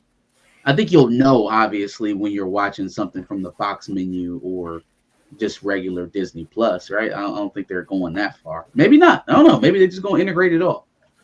Couple things in the chat. Yes, Canada doesn't have HBO Max, but we have something called Crave, and we also have these bundles now where you can get Crave and Disney Plus, and you can have like 3 of the streaming services from all those. Yeah, they're all doing that. You can get this shit for a ham sandwich at the grocery store if you want to.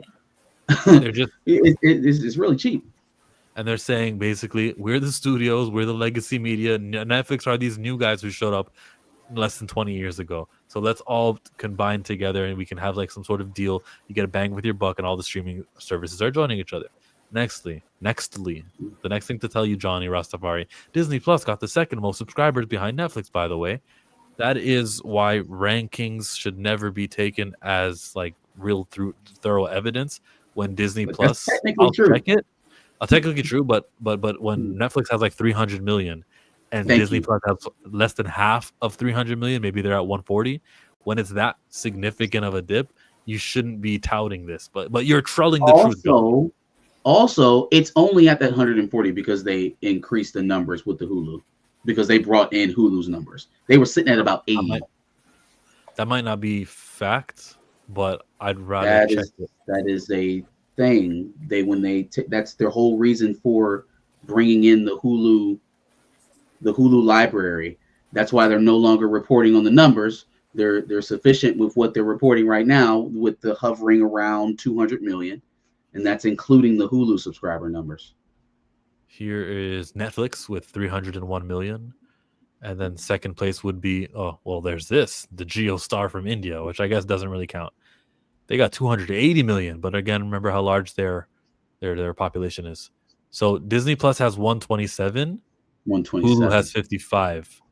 when you combine Disney Plus and Hulu, I guess you can say that it's Thank you. more than 150. 180 million. About. And so Gotcha. when we're again abandoning the numbers altogether, we're no longer reporting them at their earnings numbers. We're no longer chasing that goal to get to 200 million subscribers because we can't catch Netflix ever. I think it is come to a point where they have all realized there is no dominating this landscape right now, unless there becomes some sort of change, like how when they started running cable lines in everybody's neighborhood. If there's some sort of advantage that's won by one of these companies in that way, but I don't foresee that happening. Honestly, the further they're pushing people towards a streaming model, the more we just steal it. Like the more that people just steal the content. They shut down Stream East the other day, and they acted like it was some great victory. Like you might as well told us you just shut down LimeWire officially. Like who gives a shit? There's 1,000 other places to get this than Stream East. Yeah. And I just don't think that the dinosaurs that run these conglomerates really have grasped that, because if they weren't, they would have found a smoother transition over from digital, hardwire cable over to the streaming service. They would have secured a way to make sure that customer base stays in that pipeline. They just pushed them all to the internet, and now people are stealing it. NBA Courtside, is that what the app is called? Street or League Pass? That one. I tried it. Yeah. I tried it out. I remember, and then I was like, "Where's the Raptors games?" No, they're locally blocked. You can't find a Raptors game here. So then I didn't continue with it. I'd pay HD to stream this basketball game, but no.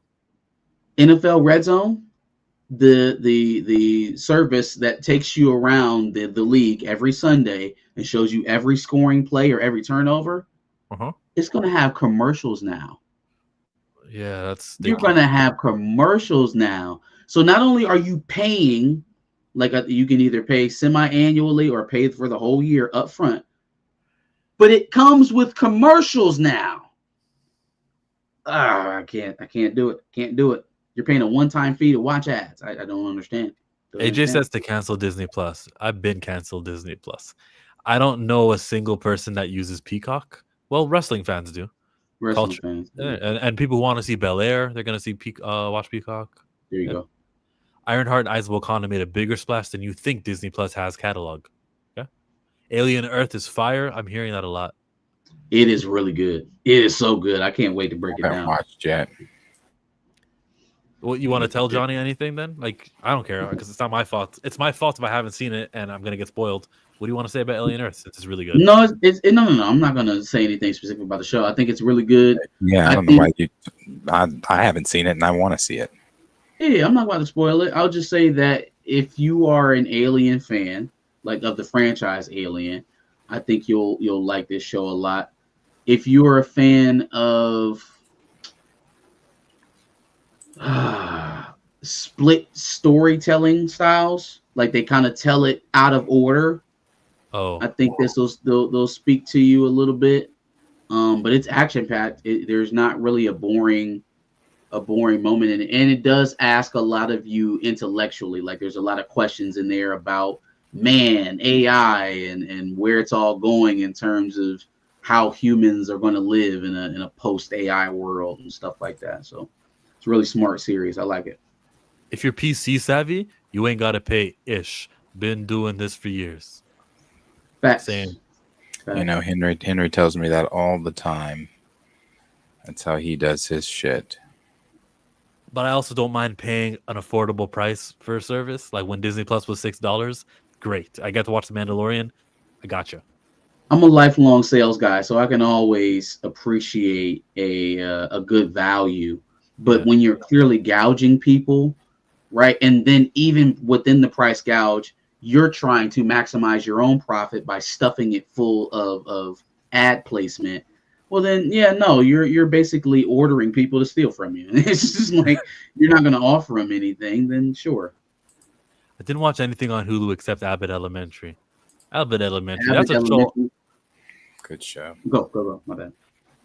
I've seen it a couple episodes, not really like periodically, but for every time I've seen an episode, maybe the 10 times that I've seen an episode, I just go, this is great. but I need to watch it religiously, not just like when somebody is watching and I'm like tuning in, right? Yeah, the Hulu's advantage is that they have all the network television stuff. So anything that's popping on ABC, Hulu's got it. Anything that's popping on Fox, Hulu's got it. Anything that's popping on FX, Hulu's got it. Anything that's popping on AMC, Hulu's probably got it. That's the advantage that they have. They don't actually need to create anything. They just take all the most popular stuff from all the networks. Last time I heard this much fuss over a show was Shogun, and that was amazing. Talking about Alien Earth, right? Shogun was great. Features the Yeah, dumbest crew in alien history. definitely. They're gouging. If you know them sites, then you're good. You're good, yeah. Johnny says so much different alien species they introduce. Just know there's an alien more terrifying than a xenomorph now. Then a xenomorph. Yeah. Oh, The fact really? that they started with the xenomorph lets you know that there's probably something else bigger out there. It has to be. Oh, You said I stopped watching Disney Plus years ago, and I guess so did I. But like, no, there's the Star Wars May the 4th special. What was it? Tales of Underworld. I thought that was cool. Tales of the Underworld was good. I think that was probably the last time that I watched it. No, Ironheart. I watched Ironheart. Ironheart. You'll be back for Marvel Zombies, right? Let's segue over to that one. Big news story. Me and Darius have chatted about it because that's when the trailer popped up in the middle of one of our streams. And when it did show up, we saw a certain Black Panther. Now, Marcus, your opinions. So anytime the king is on the screen, it's a positive, right? I have questions. How vital is his role to zombies? Right? Obviously. I feel like it gave off when I was watching the trailer. It kind of gave off the feel of flashback scene. Like this is what happened pre-zombie apocalypse. Like this is a flashback to maybe an epic battle that happened on our way to this zombie wasteland. Because look at how they showed him in comparison to how they showed Blade. Blade got an actual fighting scene, right? So we know Blade's going to play a crucial role into this, and he's obviously going to survive the zombie fallout, whatever the apocalyptic event is. T'Challa, on the other hand, seemed like he was present in a spot where all the Avengers were still intact. He didn't look like he was part of the post-apocalyptic team with Florence Pugh and Blade and all those guys that we saw still fighting zombies. So I don't know. I don't know how hyped to actually get. I would hate for it all to be, some bullshit and he dies in like an instant and they sucked me in, pause, for what they know I was looking for. But anytime you see T'Challa on screen, it's positive. I'll peer my eyes on this and see how long he actually shows up. But Chadwick Boseman's not voicing him though. I don't know how that would even be possible. Season 3 of Zombies, so. I just feel like it's disrespectful to the actor. Oh, okay. Well, I think that this might. I don't know on the flashback thing. I didn't think about that.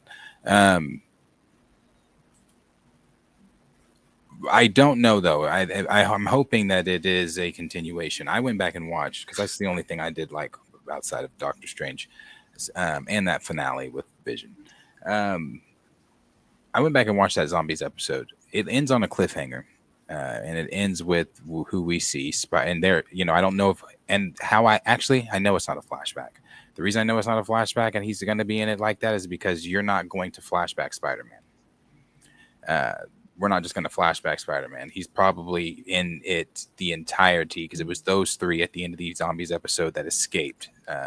What's her name? I'm sorry, not what's her name. Bruce sacrificed himself for them to get away. And from what we've learned, and again, leaks and rumors, is that's supposed to have playoff as well. He's supposed to be like king or maestro or have the gauntlet or something. Something happened. And then it ended with Thanos outside of Wakanda, where Ant-Man, headless Ant-Man, or only the head of Ant-Man, Spider-Man, and T'Challa were headed. Okay. I mean, hey, look, I'm down. If you telling me T'Challa's gonna have a big role here in I hope. zombies, I didn't think about the flashback thing, but I don't think so. Just because they're not going to flash now. I could see them flashbacking him to T'Challa, but he's my hope is because he's tethered to Spider-Man right now. They're not going to do that. I'm And going to his flashback leg's Spider-Man. missing. Yeah. His leg's missing. So why would you flash back to a time when his leg's missing? His legs just got cut off in What If, right? Yeah, but it's still missing. They didn't fix it. Unless unless they go to Wakanda, or maybe they get stopped on their way to Wakanda. I don't know. I feel like, why wouldn't it be fixed in Wakanda? Maybe Thanos gets inside. I don't know. Because like I said, it ends on a cliffhanger. It ends with him outside of Wakanda and does the, with the gauntlet. The what? The gauntlet sound. the gauntlet now. And He was in the middle, though. There was 3 of them, and he's the one standing in the middle. So that's a sign of maybe of his significance. There's also, this is an ensemble cast. The star of the show are the zombies and kills, and every one of their superpowers are going to be utilized in a way to kill zombies, and that's kind of the goal of it. Not really, oh look, did you see T'Challa had the most lines? If he even gets lines, like people are saying, he might not. Oh, wait, get line. What? Like Not dialogue. talking this? He might not talk in this. Who the hell Okay. is that? If he does talk, do you think that that's tipping their hat to something down the road, or would that be reading too much into it?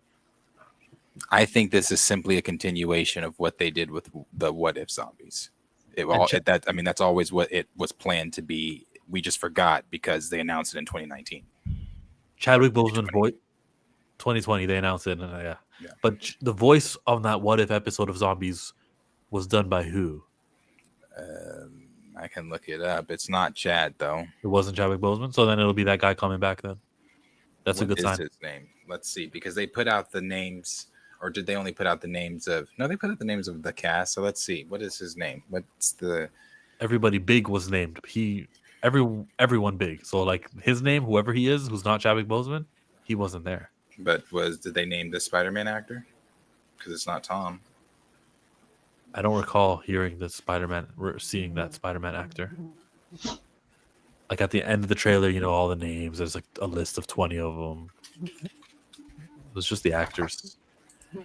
Nope, Go ahead. Nope, because this animation was likely done 2 years ago. Good point. And the ban was in effect 2 years ago, much like X-Men 97. I just have Black Mantle leading characters again and not characters we are told to like. Josh Brolin isn't even credited in the trailer, so I'm thinking not even Thanos says anything. It was Chaz's last role in What If. Okay, Culture Mid Channel. I know he played what Thanos doesn't say anything. No, hold on now. Well, Thanos isn't. The zombies don't talk. All they do is grunt. Thanos. Our resident insider says that I just looked at that, and I see that he did voice him. So then that does make that doesn't sound like him in that. That sounded different. Because at the end of his life, maybe he had to switch it up. Or maybe he's like, it's a multiverse thing, bro. I can be a variant. I can talk different. Regardless, though, if they do cast a voice actor, it will finally be, someone else can play T'Challa. See, it's not has to be attached to Chadwick Boseman. It'll be a new story. Oh, you were saying on the stream the other day, Darius, like, what if we did something about this? What if we, on Marvel Zombies' release, we all collectively, like, talk about T'Challa? Well, I just said, because again, we are all constantly saying T'Challa. They're not using him. And had they not used him in this, let's just say, blah blah blah. This is the continuation from the What If episode they did of zombies, but they didn't add T'Challa. The recast crowd would have been on Twitter.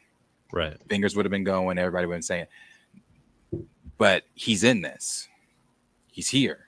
It's not derivative. It's not T'Child. It's not Killmonger. It's not Azuri. It is T'Challa. So I feel as if enough emphasis is not being put on that. And that's why I said what I said yesterday morning. We need to be putting emphasis on that, because if you want T'Challa, and I'm not saying that this is that. I'm just saying, I don't know. I'm trying to give hope, because you all know how I feel about him being recast anyway. I'm just giving hope. put the emphasis on this.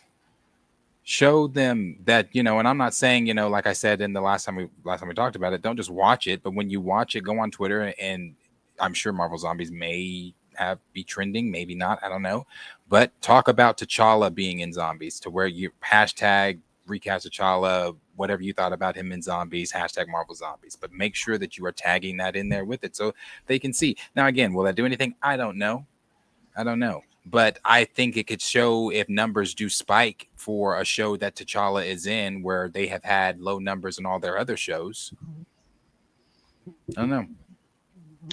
I mean, look, if they show T'Challa doing something badass in Zombies, it's going to do it. That's going to do the work for itself. Like, I don't think that it's going to go where there's a epic scene by T'Challa. He has an epic feat in this animated series, and people just let it go by the wayside. I think that runs counter to the point that we've been making all these years since the tragic passing of Chadwick Boseman. I think he has proven himself to be an A-lister, and there's not really, I don't think there's a role that you can put him in that's significant that's not going to translate over to audience as well. So if they do the work, we will show up. Build it, they will come. You know? What does showing up look like? But my thing is, he's in this. This is what you've asked for. This is what the recast crowd. Well, again, but we don't know if it's what we asked for. We have something asked for. We don't know that. But they haven't really earned our. If this is a continuation, if this is supposed to be a continuation, everybody else is coming back, and you've seen T'Challa in the trailer, I would think that this is him, because again, when we saw him in 97 and we thought it was him, everybody but when we learned it wasn't him, again, Twitter fingers were going. We're still talking about it. He's here. That's my point. He's here. Like, we're it's not T'Challa, it's not anybody, it's him. Yeah. Now, how do we maximize this, and what do we do? What action needs to be? What collectively can we do? 3 of us, the 48 people watching our live stream right now. I would say the most thing you can do is watch it on Disney Plus, and then rewind the scene with T'Challa and watch it again. Just like YouTube can show you the most replayed portion of the video, Disney Plus has that also, and they're going, whoa, this part actually, these 2 minutes where T'Challa has lines and he's fighting keeps getting viewership. We might need to use him. He might be an A-list star, and he's not a passe. He's not a guy who was hot in 2018 and is nothing. So probably the most important thing is to spread the word and rewatch the part that T'Challa does his ass kicking. Whatever his zombie killing method is, right? That's very important. I'm not, okay, let me rephrase it. I'm not saying get behind Marvel Zombies because of T'Challa, because T'Challa could be in one episode. So if he's in that one episode, bolster that one episode. But if he's in all 4 episodes, bolster that, and then talk about T'Challa when you're doing it. I'm not saying go watch Marvel Zombies. Now, I was always watching Marvel Zombies because I liked the What If Zombies episode. But when I found out that this was the continuation and seeing him in it, I was like, okay, well, let's see what they do. And it's that Hudson kid, the kid that made the woke comment, that's playing Peter Parker's voice. Oh, yeah. So another thing we can do online is target discussing film. The biggest Twitter news film thing. On the day Marvel Zombies comes out, they're probably going to tweet about it. Go make sure that you're the... Still follow discussing film? Pretend he didn't just say that. I'm going to keep going. So leave a comment talking about how T'Challa was excellent in Zombies, and then like it. And see if someone else wrote a comment, like it there. Make it the top comment. Then you go to a YouTuber of your choice and you comment something, and you also do the same thing. You go on Like Patrol and you see, got to make the top comment, the one about T'Challa. So I'm going to go like every single time somebody in the YouTube video of heavy spoilers is talking about T'Challa. When I go watch Cinema Sins, I'm going to make sure that they're covering Marvel Zombies and I'm liking everything that says something nice about T'Challa. Go on Like Patrol, but target effectively and like go to work. Like you actually have a chance to bolster up and elevate T'Challa on the day Marvel Zombies comes out. Get active. Like the first few hours that a post is out, write your comments, like the comments that are talking about T'Challa. That is the marching orders. Those are the actions that you can take. Watch the scene with T'Challa where he's kicking ass and has that great epic, the Mr. Terrific scene. It was fun, fun, fun. Man, watch that all the time too. But watch T'Challa kick ass. Show them that that's that important. And if you don't have Disney Plus, what you can do is go on Twitter, go on YouTube comments, TikTok comments, Instagram comments. Do each app and just go like, oh, my favorite content creators talking about Marvel Zombies. I'm gonna make sure I'm talking about T'Challa, and I'm gonna like everyone else who did mention T'Challa there too. Don't be hateful against women, anti-Shuri, that kind of stuff. Just keep it happy and positive. We can do it. Yeah. Ditto. Do all of that. Even the discussing film part. Yeah, no, fuck the discussing film. But About I culture will on other media channels where they're producing the content. Again, if they do the thing, I think most of that's going to do it for itself. But if you are in particular about pushing T'Challa, then all that it's going to happen if they produce it. I just do not want to over anticipate for what could end up being a one episode, 90-second sizzle reel of T'Challa, and that's what we're left with. I right. agree. So that's kind of what I'm preparing for when we say, okay, well, he's here, do your thing, because it's no different from any of the other kind of dangling of meat they've given us over the years to kind of satiate the Black Panther call, the call for a new Black Panther. So temper the expectation. optimistic. Of course, but if there's only like one scene of T'Challa, that makes it easier. You give that watch time, you clip it, and you talk about it on your Instagram. Sure. I just want something significant. I don't think he's worth a throwaway scene and then saying, hey, oh well, be happy about it. I hope it is. And again, I go back and watch that episode. I hope that it is. I hope they're not doing that.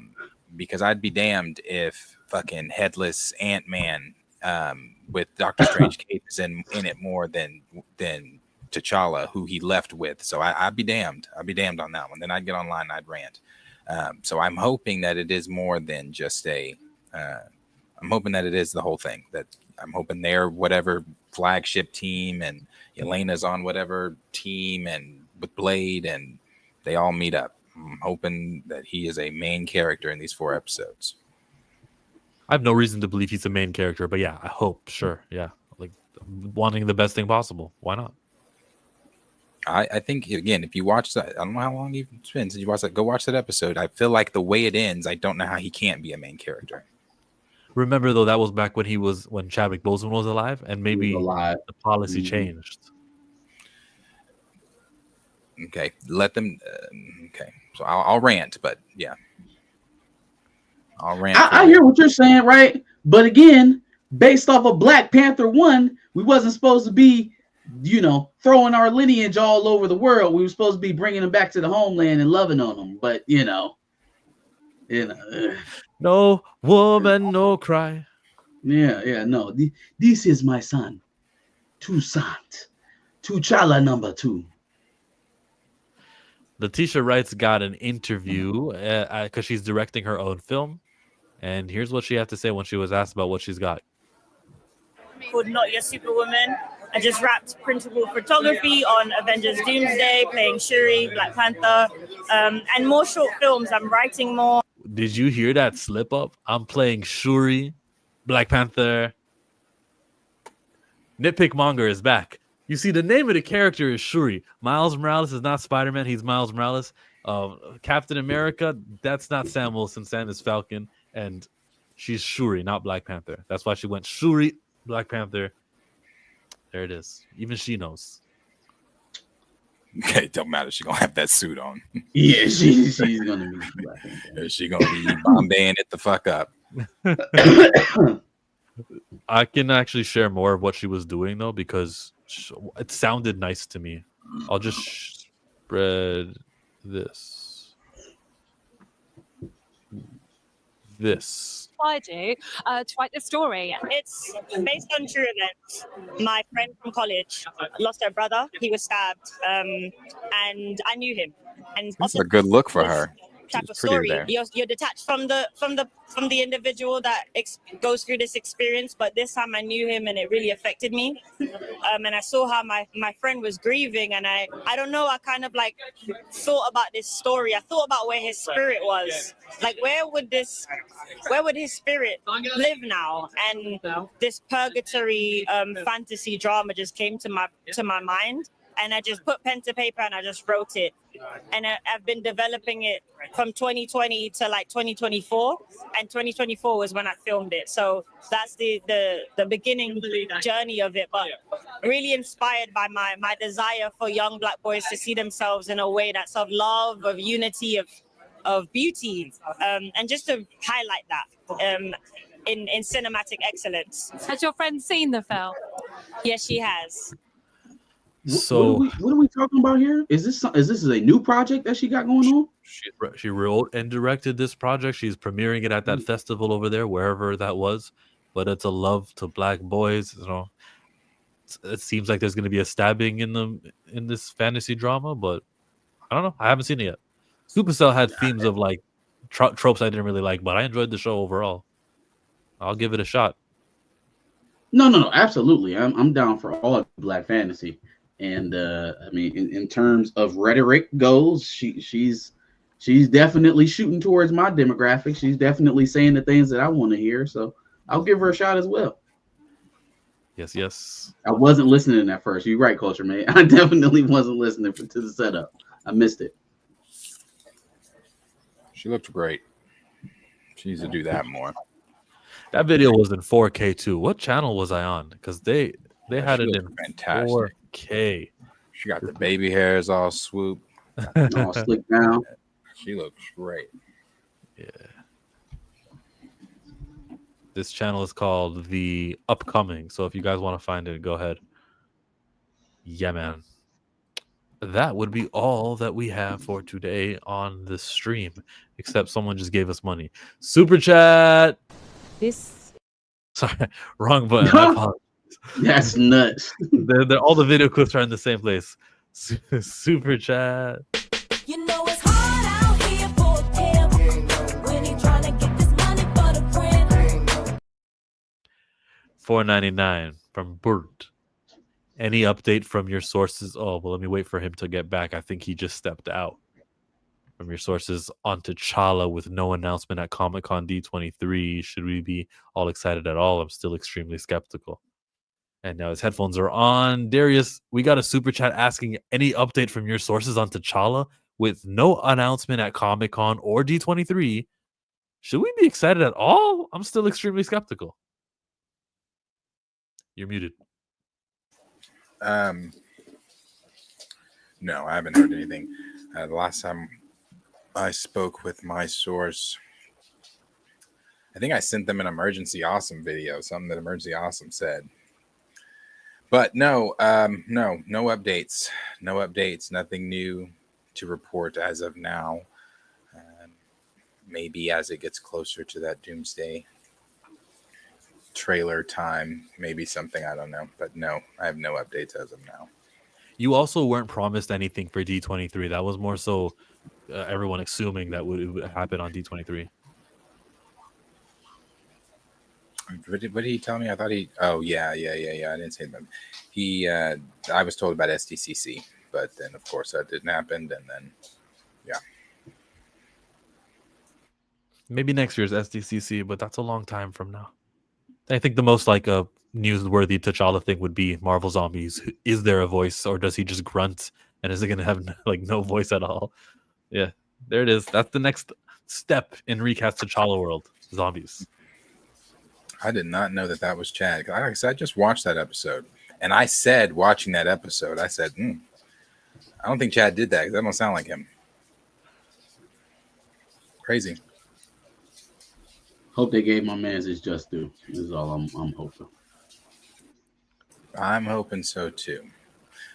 Like I said, something obviously has to go wrong or that's early on in the where the scene where he's jumping down Ant-Man's here, and either that's before they get to Wakanda, something goes wrong and they don't reach Wakanda, because I'm confused why his leg is bandaged, because if he reaches Wakanda, would they not? It's like a metal leg on there. That's what Stamina, I think, said. He's like, Bucky has a metal arm from Wakanda. The King can't get a metal vibranium leg. That's what I'm saying. So did something go wrong before they? Because as when the episode ends, they're in the Queen Jet, I think, going to Wakanda, and then of course it cuts to Wakanda and shows Thanos. So either they don't make it inside, or that's just early on in the episode. Let me tell you, that's the only explanation I want to accept, because we've gotten to this point where we're like, we have just beaten on the technological advancements of Wakanda, and you know, we've really kind of drugged that down in terms of its effectiveness or how much we actually pay attention to it in the lore. So if it's not, they just didn't make it in, what are we doing? Yeah, because his leg is bandaged. It's not metal. What are we doing? One more super. I got you, Cal. You want this one?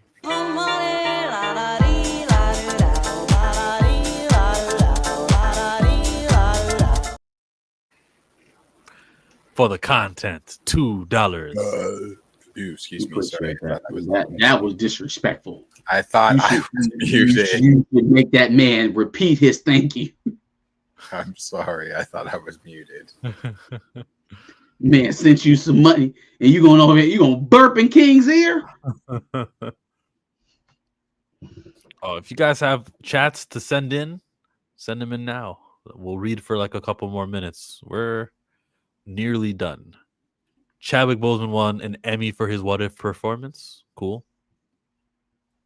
Did something go wrong or did something go right, Sam?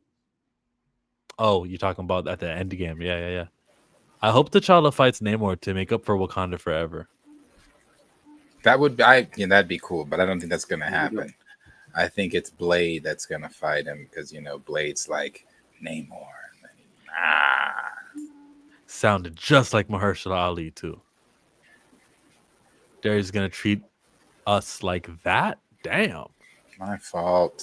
Cowboys. I thought it was Cowboys continue losing at 11:30 p.m. Jerry Jones. Have you seen the documentary on Netflix of it? No. You haven't watched it? Oh, what now? The Dallas Mavericks, Dallas Cowboys, Jerry Jones's documentary about how he became Jerry Jones. Does it include him yelling at that little girl going into school in Arkansas? You know how, do you guys know how easy it is to go, I was 14 years old and the surroundings were terrible, and this is what was implanted in my head. Now, the years since then, I'm ashamed of that moment. I've done so much now to undo it. Yes, that was racist, and it's one of the worst moments of my life. I will strive to make it better for those families now that I have the means to. Not, what did he say? What did he say? He was like, I was just there, but I wasn't really shouting anything racist. Man. All right, there's my confirmation. Yeah. I forgot NFL started tonight. We're losing the NFL. Getting our ass kicked by NFL. Right. I will. Team WWE and All Elite Wrestling and all that. My favorite sports are the fake ones. Thank you for another riveting edition. Are we streaming tomorrow morning or afternoon, 3:00? Yes. Are you so let me just, because I support y'all, obviously. We'll watch whenever they're on. Well, no, I had a question. because I don't know if you caught my comment or not. I was watching y'all while I was going to pick up my son from school. Are we doing the morning report at 3 p.m.? Yeah, we just gotta update the. Who's morning? Singapore? Yeah, it's a Singapore morning. Like we haven't effing gotten morning. to change it yet. We haven't gotten to change it yet. That's gotta change, and Does that really bug you? some other things. Hey man, it's been all over my back these last couple of days. I've been like, these Negroes on here at 4 o'clock talking about the morning report. So you would hate it if we were all in this morning report. You would hate to be part of this production here, wouldn't Doesn't you? really make a lot of sense. But no. I support y'all, man. Whenever y'all going on, y'all click on to the boys. Yeah, it's got to be changed. It's got to be changed. It will be. It will be. It will be. But Honestly, yes, we should be tomorrow. yeah. Should So be that's live that. tomorrow. That's the thing. It just works better for us. We have lives, and the 3 o'clock works for now. And if 3 o'clock stops working, we'll change it to something else. No, for sure. Was that it? Should work on the name. Yeah, the name does need to. It needs to change. Man, new light skin time, same light skin channels. Oh gosh. I'm just Oh, y'all, I got it. I got y'all. Y'all. No. Yeah, y'all, yeah. No. I think y'all think that because I have 2 big ring lights on me. And I think Darius, I think Darius, I don't think do that's this to it. yourself I in front of think these that's people. it. Do not do this to yourself in front of these folks. Okay? Listen. Not necessary. I don't act light skinned. I don't look light skinned, but most importantly, I don't act light skinned.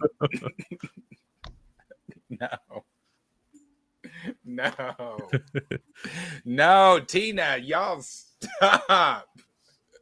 I am a good where's an example?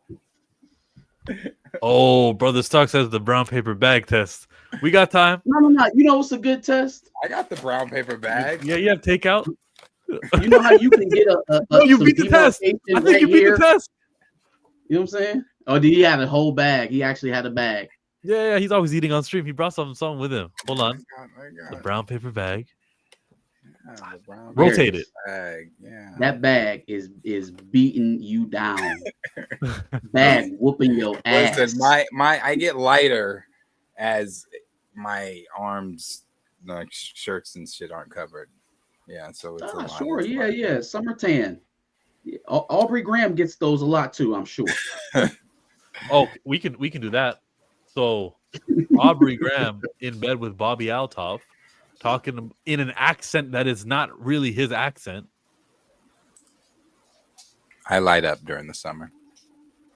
I saw that. Winter. So that guy's just like phony, fake, useless. He's phony. He's fake. He's fake. He's the type of Drake I hate. If you really know I don't know what else y'all expect from your boy. I think I hate him, but like I'm waiting for the comeback because you know when someone gets beat up, all right, I'm done hating on you. Kendrick kicked your ass. Here's the comeback, and I'll be accepting. I'm a second chance guy. He never I don't did. think he's that type of guy. I don't think he's that type of individual. I think that type of behavior is reserved for individuals who have like a realization that something bad happened to him. I think he wants to live in a world where he didn't lose and he's too big to lose and nobody thinks he loses. So he's going to play in that until we don't give a shit about him anymore. I'm convinced. I'm convinced there is no comeback. I'm convinced there is no after the beef for Drake. This is it. Lackluster albums and you know, internet appearances with dying what would you even call Bobby Altoff? I can't even call it 15 minutes of fame because it even know longer than 15 minutes. I know she was still even relevant until that. I thought she disappeared. She did. Dog, I don't know what this is, but I don't think there is no more top level champagne poppy. I think we've already seen peak Drake, and now this is just the downslope. Oh no, no more champagne poppy. He did the I think this trailer is just for the downslope. Degrassi. Did you guys all see that? I did, and I actually just recently rewatched the Chris Brown music video with him where they have the dance off. What is it? It's not no guidance. Yeah, no guidance, right? Is it no guidance? It's not, no. I It's don't wanna play no games, games. yeah. Look around you, your last name. He was funny in that still. He said, "Ooh." He's funny. He can go back maybe to acting. Yeah. Drake, the Drake is still gonna sell. These white folks still love Drake. I like Drake still. I like this conspiracy theory. Can we keep this Jill going? and Drake are family. New conspiracy. Can we keep this going? Can this be like a running thing? Like this is actually just like cousin beef, and he hates how he represented his hometown in the beef, and so he's trying to goat Drake into behaving differently because that's actually his family. Let's keep this going. Let's keep it going. Yep. What I don't like is the hometown stuff from him. When he was talking about Altaf, I saw a clip and he was like 666. You know, it's 6. What is that? It's where I'm from. I'm from the 6.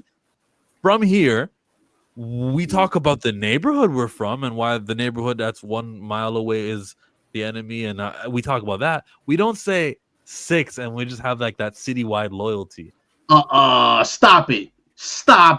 Y'all don't call Toronto the 6. It's not the 6. I don't know. Hear me out. We would say what our neighborhoods are, like what our regions are. We would say that. We don't just claim Toronto 6. We don't just like. So what do you mean by you claim to say what your region is? What's your region? Pretend well, it's pretend it's First Street. Tell nobody where Yeah, you what's live your at. region? What's your region by you? What's a region? What's a Canada region? So if someone is from, I don't want to. I'll just say First Street, for example. If you guys are from First Street, you can't and say then a some region other guys that's not your region. What? Yeah, he is. He's saying First Street. Right? I'm using examples because I want to get it. I will get across without getting personal and what regions are and stuff. Oh. And every block has a nickname and everything. So First no Street one's is gonna not say. No, it's not. He's not giving a region. He's saying First Street. I got you. I understand. Don't worry. Oh, I'm too fly. Oh yeah, he's from here, isn't he? He says Etobicoke, but no one's gonna rep Etobicoke either. They would rather just say the specific hood they're from, and there's like plentiful. There's like enough to choose from, and you wouldn't just say I rep Toronto. I rep Toronto. It was a witness protection.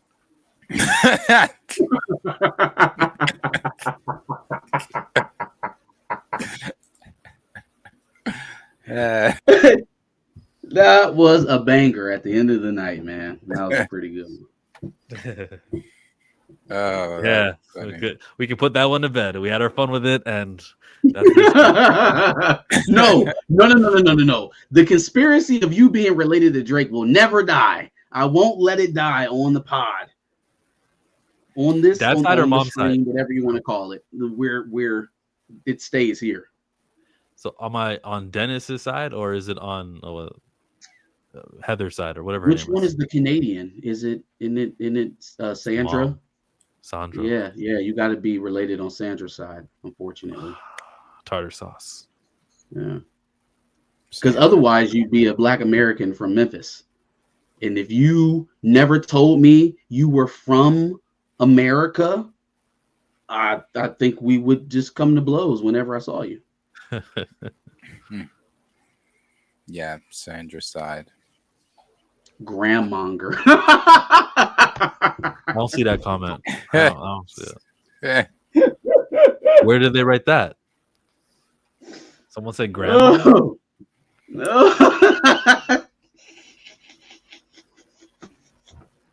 That is funny. Oh man, y'all are good tonight. Y'all got them coming. Look at this that I just sent you in the DM.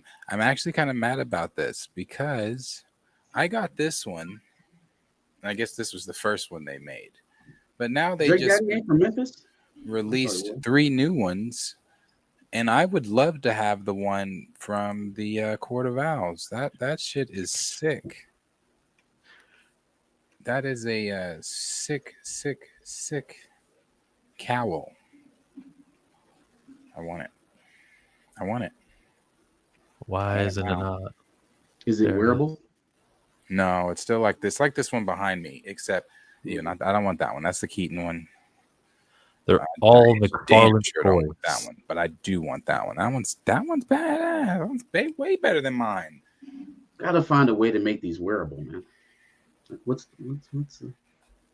Because I know this is like unholy expensive, and to pay that ticket and not be able to put it on just feels like Yeah, no, I don't know, torture. You can't wear them. That is unfortunate.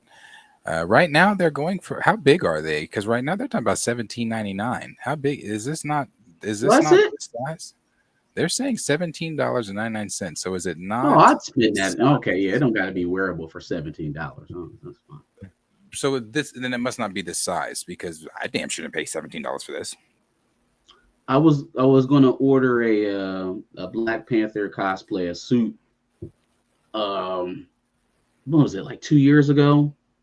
And I ran out of time. It wasn't gonna get here by the time Halloween ran around. But the helmet, they found a way to make it mechanical so that you could actually press it, it'd come up kind of like an Iron Man thing. But that suit was like $300. So I was like, oh well, yeah. Well, that's why I was anticipating for a Batman cowl. But I was looking at this Kang suit the other day because I just have not decided for Halloween yet. The Kang suit's badass. That shit is nice. But the only thing I don't like about it is the face part. I'm so weird when it comes to, if I'm going to do it, I go all out. I'm going to do it. So the face part for me, I don't like it. I don't like it. It doesn't look like it fits right. And it's not going to fit right because that shit's like what? Some nanotech in the movie? Some fucking 30th century technology. So of course it's not going to look right. It's like, it looks like a little blue piece of, I don't like it. So no, probably not Kang. Probably not Kang. On the packaging, I'm looking for words that say, hey, it's only this many centimeters wide or anything. I found it. It's 7 inches tall. So it's not this. But it's this, but on a much it's like a little bust, like a mini bust. Yeah. No, you're a veteran, like a skilled. You're going, oh, it's only $17. Okay, that has to mean it's the size thing. You've been burned before. Yeah, no, yeah, the size, because this, I wish it was this wasn't $17. So that's why I was like, there's no way they're selling these for $17. This is what, pre-ordered, like a first come first serve type deal. No way. Yeah, they had a toy. I guess New York Comic Con was today, so I guess they released a bunch of new toy stuff that I get to peruse through. Have fun. Let's give us. I don't know if this is Paul's, if he was trying to make a pause-worthy statement, but I'm gonna just throw a pause on it anyways. He was trying. He's always trying.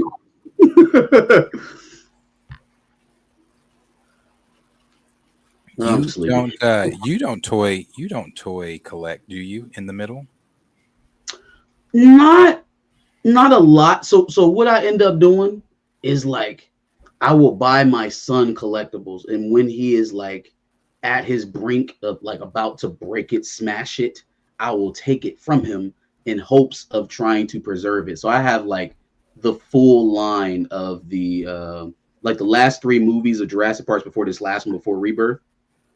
All of the major, the Hammond dinosaurs, the Velociraptors, the Indoraptor, the Spinosaurus, the Amosasaurus, the water one. We have all of those. So you do are they the Hammond collection ones? The Hammond collection. Hold on. Yeah, I was about to say you know better than me. It sounds like the plot of Toy Story 3. where you gotta preserve them, and then you're gonna find Bonnie at the end and give it to her. No, like I'm trying to keep him so that like when he realizes how valuable some of this stuff will actually end up being, we'll still have it. Like we wish we would have done with all our Pokemon cards. Exactly. And so now the like some of it is wear and tear, and you got the T-Rex from the first one where the kids came to visit their aunt, and the T-Rex saved the day. That T-Rex is missing his leg. We still have the leg. We just got to put it back on. And then the Amosasaurus's tail is gone, but most of them are still intact. Darius? Hold on. I'm trying to. Hold on. Let me grab him because it's big. Hold on. Let's get a super chat in. Course money, beat the charge money, fast money, push the start money, large money.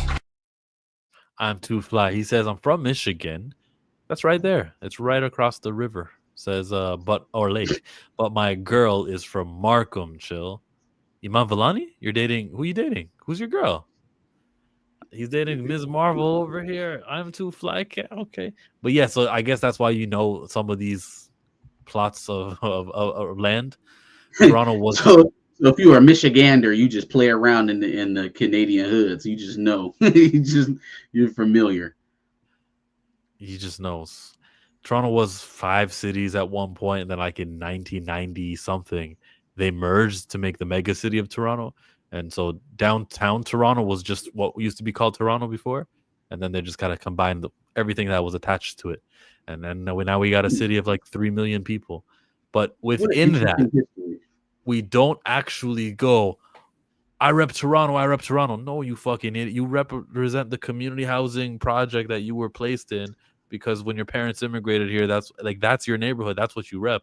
You have your own hand signs. Based off of what you're saying, though, that it makes sense that it's like that. If there was used to be 5 cities that they morphed together to make one mega city, it would make sense that they would still be kind of like tribalized or regionalized even within that.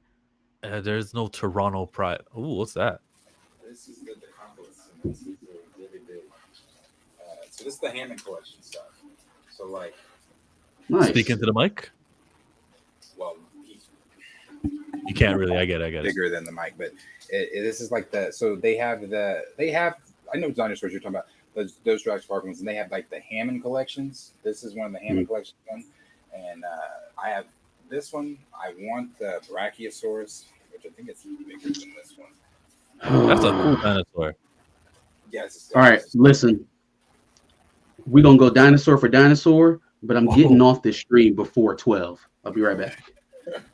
I like that dinosaur so much. Darius, why don't you go on ahead and cover the red Marvel with the dinosaur right there? Just place it right to the left a little bit. Just Is there enough space on the counter? Yes, there would be. Let's see if we can get that in there. Yeah, he has his articulation points. His tail moves. His legs move. Shake your tail feather. Oh no, I heard the dino coming. Can't stop now. Gotta continue my running. I was a huge dinosaur head. There was a huge dinosaur head when I was a kid. So this would have been a dream. You give him a nickname? No, but I'm going to do so I'm moving again, but that's by choice this time. Because I need more space. Not that I don't have a lot of space here. It is bigger than my last house, but I need more space. So I need and I get to take my time too. So when my lease is up in January, I'll do a month to month until I find something that is like, I'm like, okay, perfect. That's where I want to be. So I need at least like this 3 bedrooms, but I need that 3rd bedroom to be massive because I need it to be my dio room where I'm keeping like all my dioramas and all my figures and stuff, because I'm actually going to do a Jurassic. It's not going to be Jurassic Park, but I'm going to do like a dinosaur prehistoric diorama. So I need like at least 4 more of these. This species, and then I have to get other species and have those herds, and then the shelving got to match so that one is too tall, it would bend over. So can you carry the shelves that you have in the room you're in now? Are they able to be transferred over? No, they have to come out of there screwed into the wall. But so yeah, once I do, this is the room that's going to give me the most headache. Once I do move out, You just got there too. I know it's crazy. It's crazy. I'm like, I just put, yeah, it's crazy, but I can't. I need, and I want to be back in my hometown. I don't like living in the city. I hate living in the city. Hate it. There's traffic all the time for no fucking reason. I'm like, I feel like Cardi every time. What is the reason? Why? Why is there traffic? And Sounds like Detroit. Reason. I hear LA has terrible traffic. Oh God, I've seen video. All right. What you got? All right. So first of all, you're lucky. A lot of them was in my son's room and he sleep right now. Hey. First of all, we got a Carnosaurus. Yeah, you do. You know what I'm saying? Yep, that was from the last rest course here. Then we got the T-Rex. Is missing his leg. This is over there in the basket. We'll get it back on him. But he does the. Oh yeah. I seen that one. You know what I'm saying? You have the Mosasaur though. Yep, we got the battle scars over here on the other side. And then, we got to move out the way, Carnotaurus. And we got Mosasaurus over here with his amputated tail, which again needs to be rehabbed. We got the whole, yeah. See, that's the one I want. I need the Mosasaur. Bang going on there. You know what I mean? We got a few more. I had a Bronchiosaurus for you. It was the green one, but it was the same size as the one you had. But again, sleeping kiddos. I'd rather them stay that way. But we'll go sore for sore one of these days. And all of them. You gotta let me get that bracky. Do y'all ever use Facebook Marketplace? No.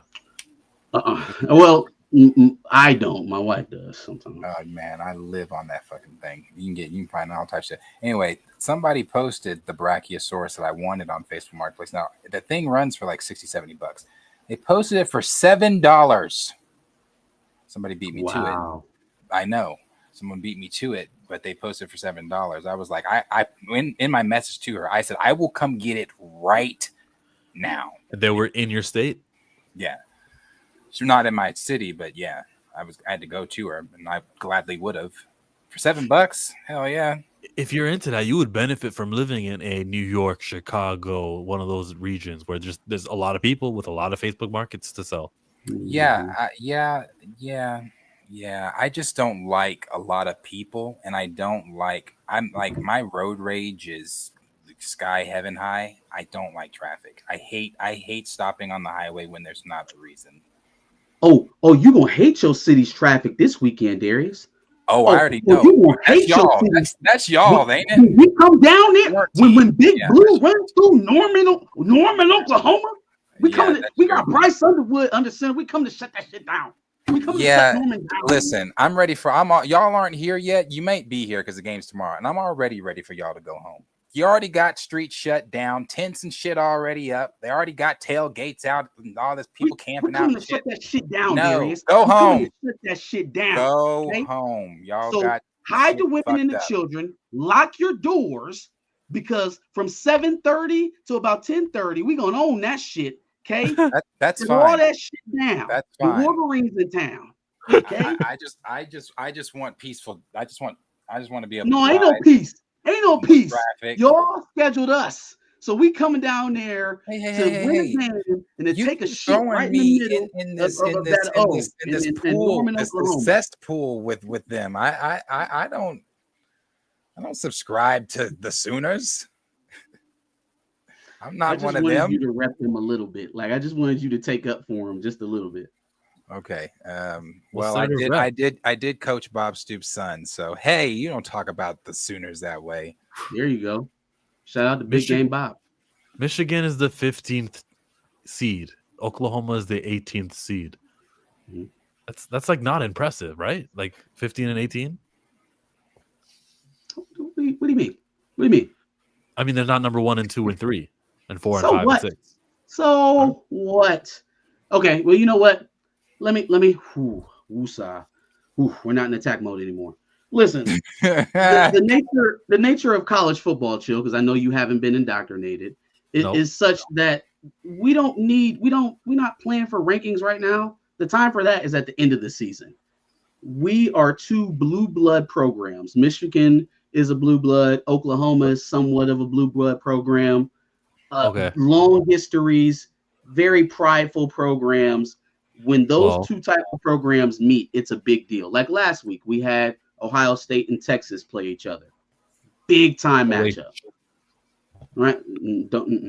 Okay, hook 'em horns. I know that one. We don't got to do Longhorns. Roll Tide. Horns down. See. Now that I will do. That I will do. Horns down. Yeah, horns down. Horns down. Anyways, when we roll into Norman, Oklahoma, and we get this win on Saturday, oh boy, we gonna run rampant all over that city. Okay, we already got Ann Arbor South and Columbus, but we can do another Ann Arbor further south in Norman if we need to. We'll plant a flag down there too. Hey, please do. I just want the streets cleared. It's gonna be nothing but Wolverines all over them. They started shutting this shit down yesterday. When did they get here? They're probably down there now. But they didn't get here yesterday. I didn't understand the shutdown yesterday. I didn't get it. I didn't get it. I was like, what the fuck are we they could do walkthroughs at the stadium and stuff. Friday they'll have meetings and team meal and stuff like that, and then obviously the game will be on Saturday. EAGLES Eagles. Then they'll be tailgating, and I'm shocked you didn't come see them. Shocked you didn't travel. You don't travel. You're not a traveling fan. Man, I can't afford that ticket. How far is that from here? At least a day's drive, I would have to imagine. Golly, a day from Ohio. I would imagine. Oklahoma? A day? Let's see. Hold on. Well, I'll check it out right now.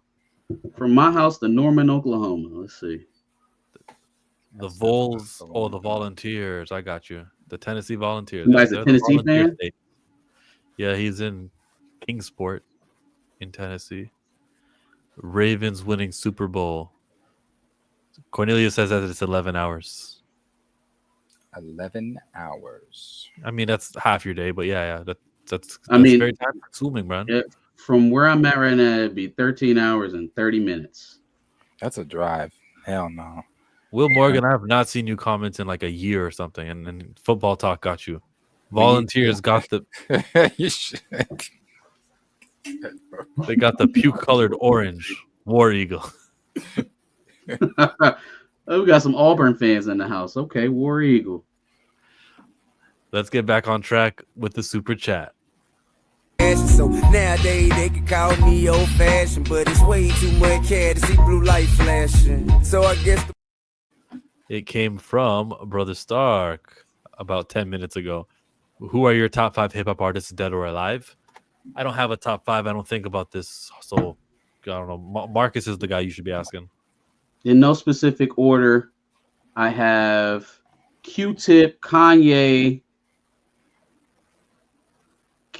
Q-Tip, Kanye, Hove,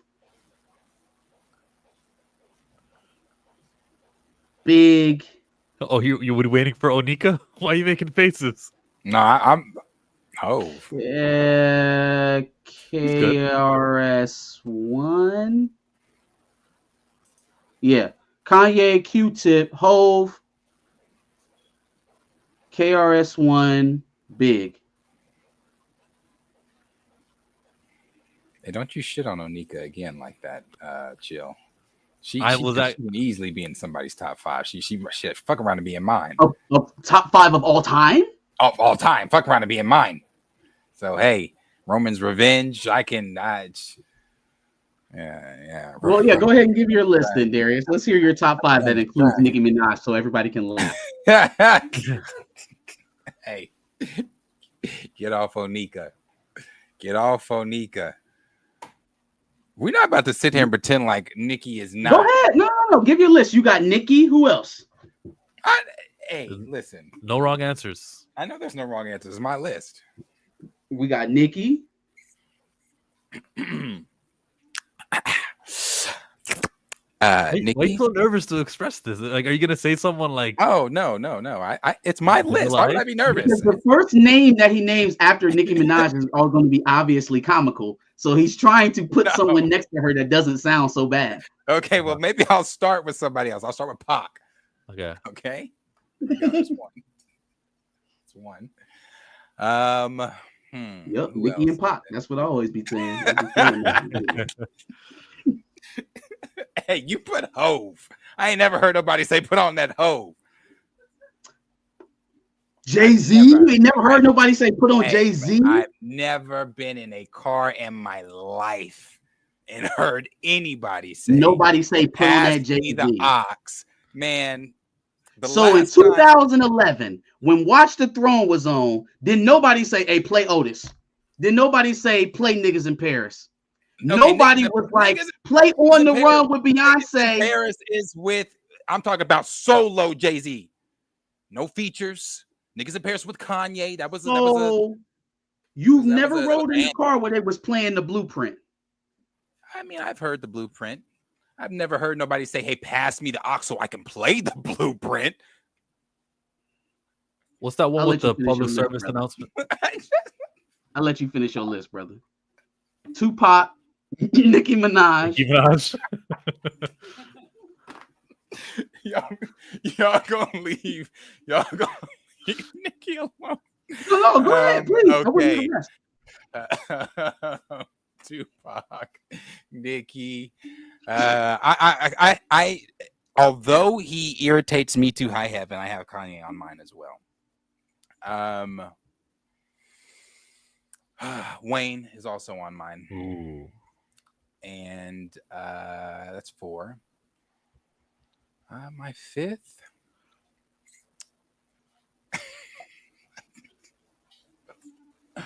I was gonna say a name, but no. My 5th. Who's my 5th? Who is my 5th? That's a toughie. Will Smith. The fuck? I don't know who my 5th is. I'm juggling 3. Hold on. One of them would probably end the stream. While Darius is still thinking, so is it the case that Kanye wouldn't exist without the Blueprint, or would the Blueprint not exist without Kanye's production? I'm just trying to figure it out, because I mean, every beat that you loved off the Blueprint was your boy with the magical drums. I'm just saying, Culture Made. There's some food for thought there. Kanye can't be on your list. He said, I got a light-skinned friend, looks like Michael Jackson. I will concede that Kanye doesn't write all his raps and that he can't be the greatest MC because he doesn't write all his raps. I will also contend that Kanye has created better music than your favorite rapper for longer than your favorite rapper has been rapping. And that goes for any of you. And we're talking music. We're not talking about the antics. Still true. Yeah, no, the antics are terrible. I mean, I can't. He's a terrible person. He's an awful person. Hey, he was right about his daughter and parenting that kid. Because he was absolutely right. He was also right about Jewish influence over American wealth and politics and entertainers. He said it. Everybody called him racist and crazy. And then he now said it in a racist and crazy way. Okay, first of all, Trick Daddy over on Nika and all that. I think, I don't know, maybe, I don't know. I'm just, like I said, one of the names within the stream, but I guess I would probably maybe go with Lupe. Oh, that's a good pick. That's a good pick. But see, I don't know if I really want Lupe in that. While he's still considering, I'll go back to Chillmonger and his point. I don't think it's racist to say that you have a handler. I don't think it's racist to say that this individual from the label tells me what I can and can't say. And then he threatens me with getting me locked up if I don't say it. I don't think that's racist at all. Nope. It's just a thanks that I get for putting you bitches on. Is it my fault that all of you bitches gone? You got 2 more rappers to go, bro. We didn't ask for this bar. Because you took the spot. Ask for this. I gave you 5. I said Pac, Onika, Jesus. Wayne, Uh-huh. Lupe, Kanye. Mhm. Yeah, you did get 5. Do you understand that you put Nicki Minaj in the same sentence with Tupac, Lupe Fiasco? Lupe Fiasco and Nicki Minaj in the same breath. Kanye West.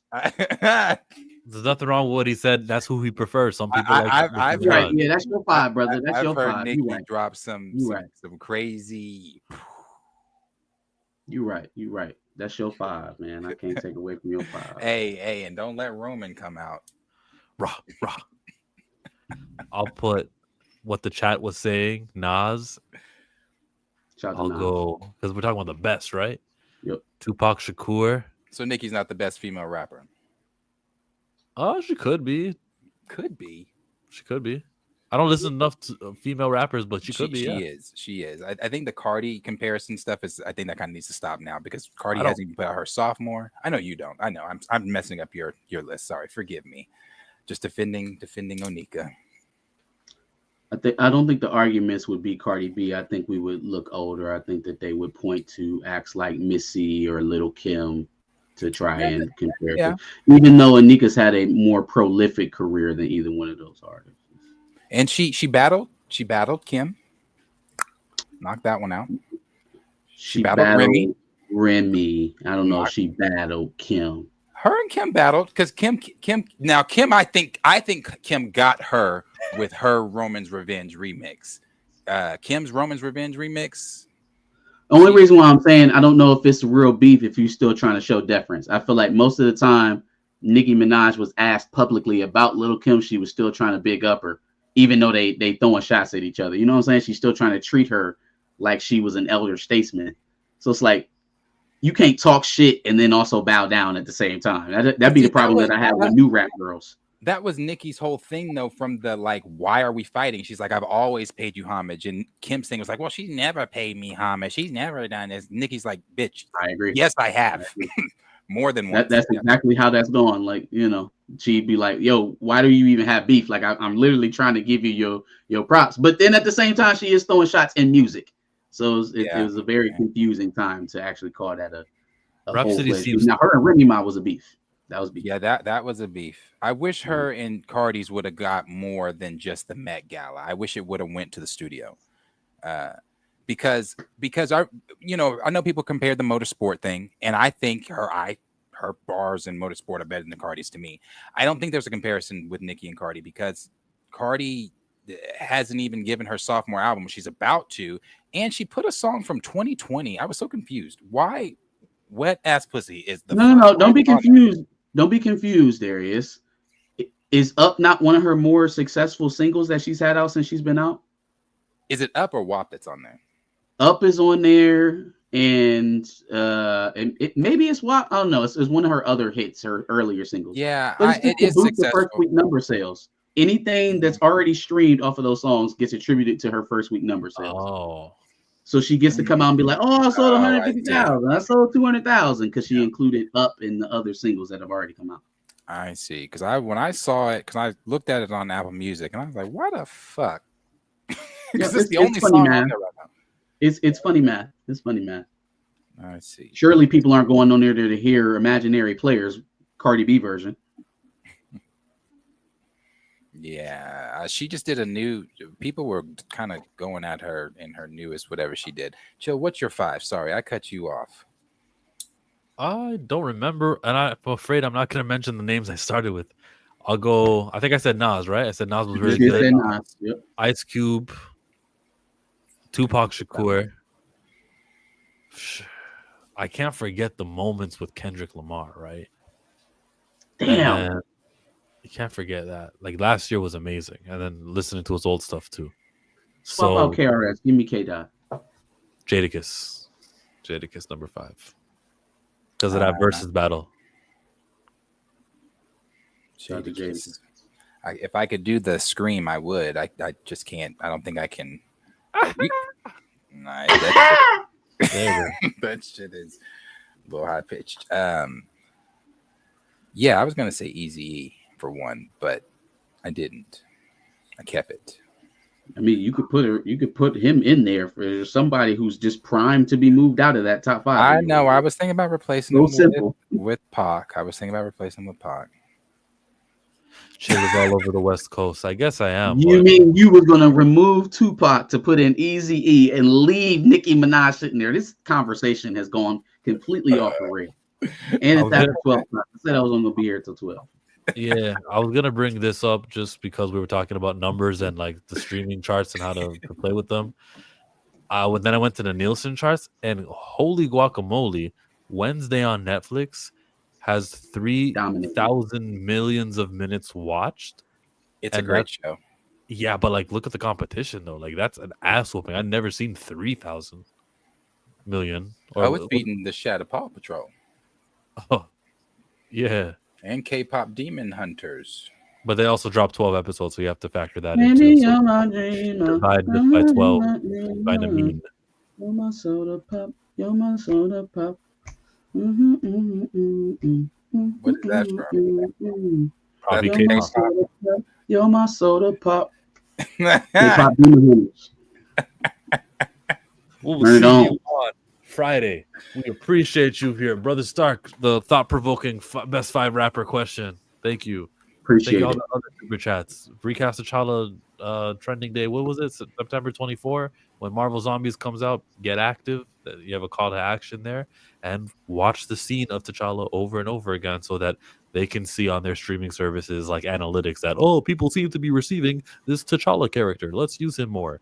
So that's like the most important thing we probably said on the stream. And Darius is the reason for that. So credit to you, Darius.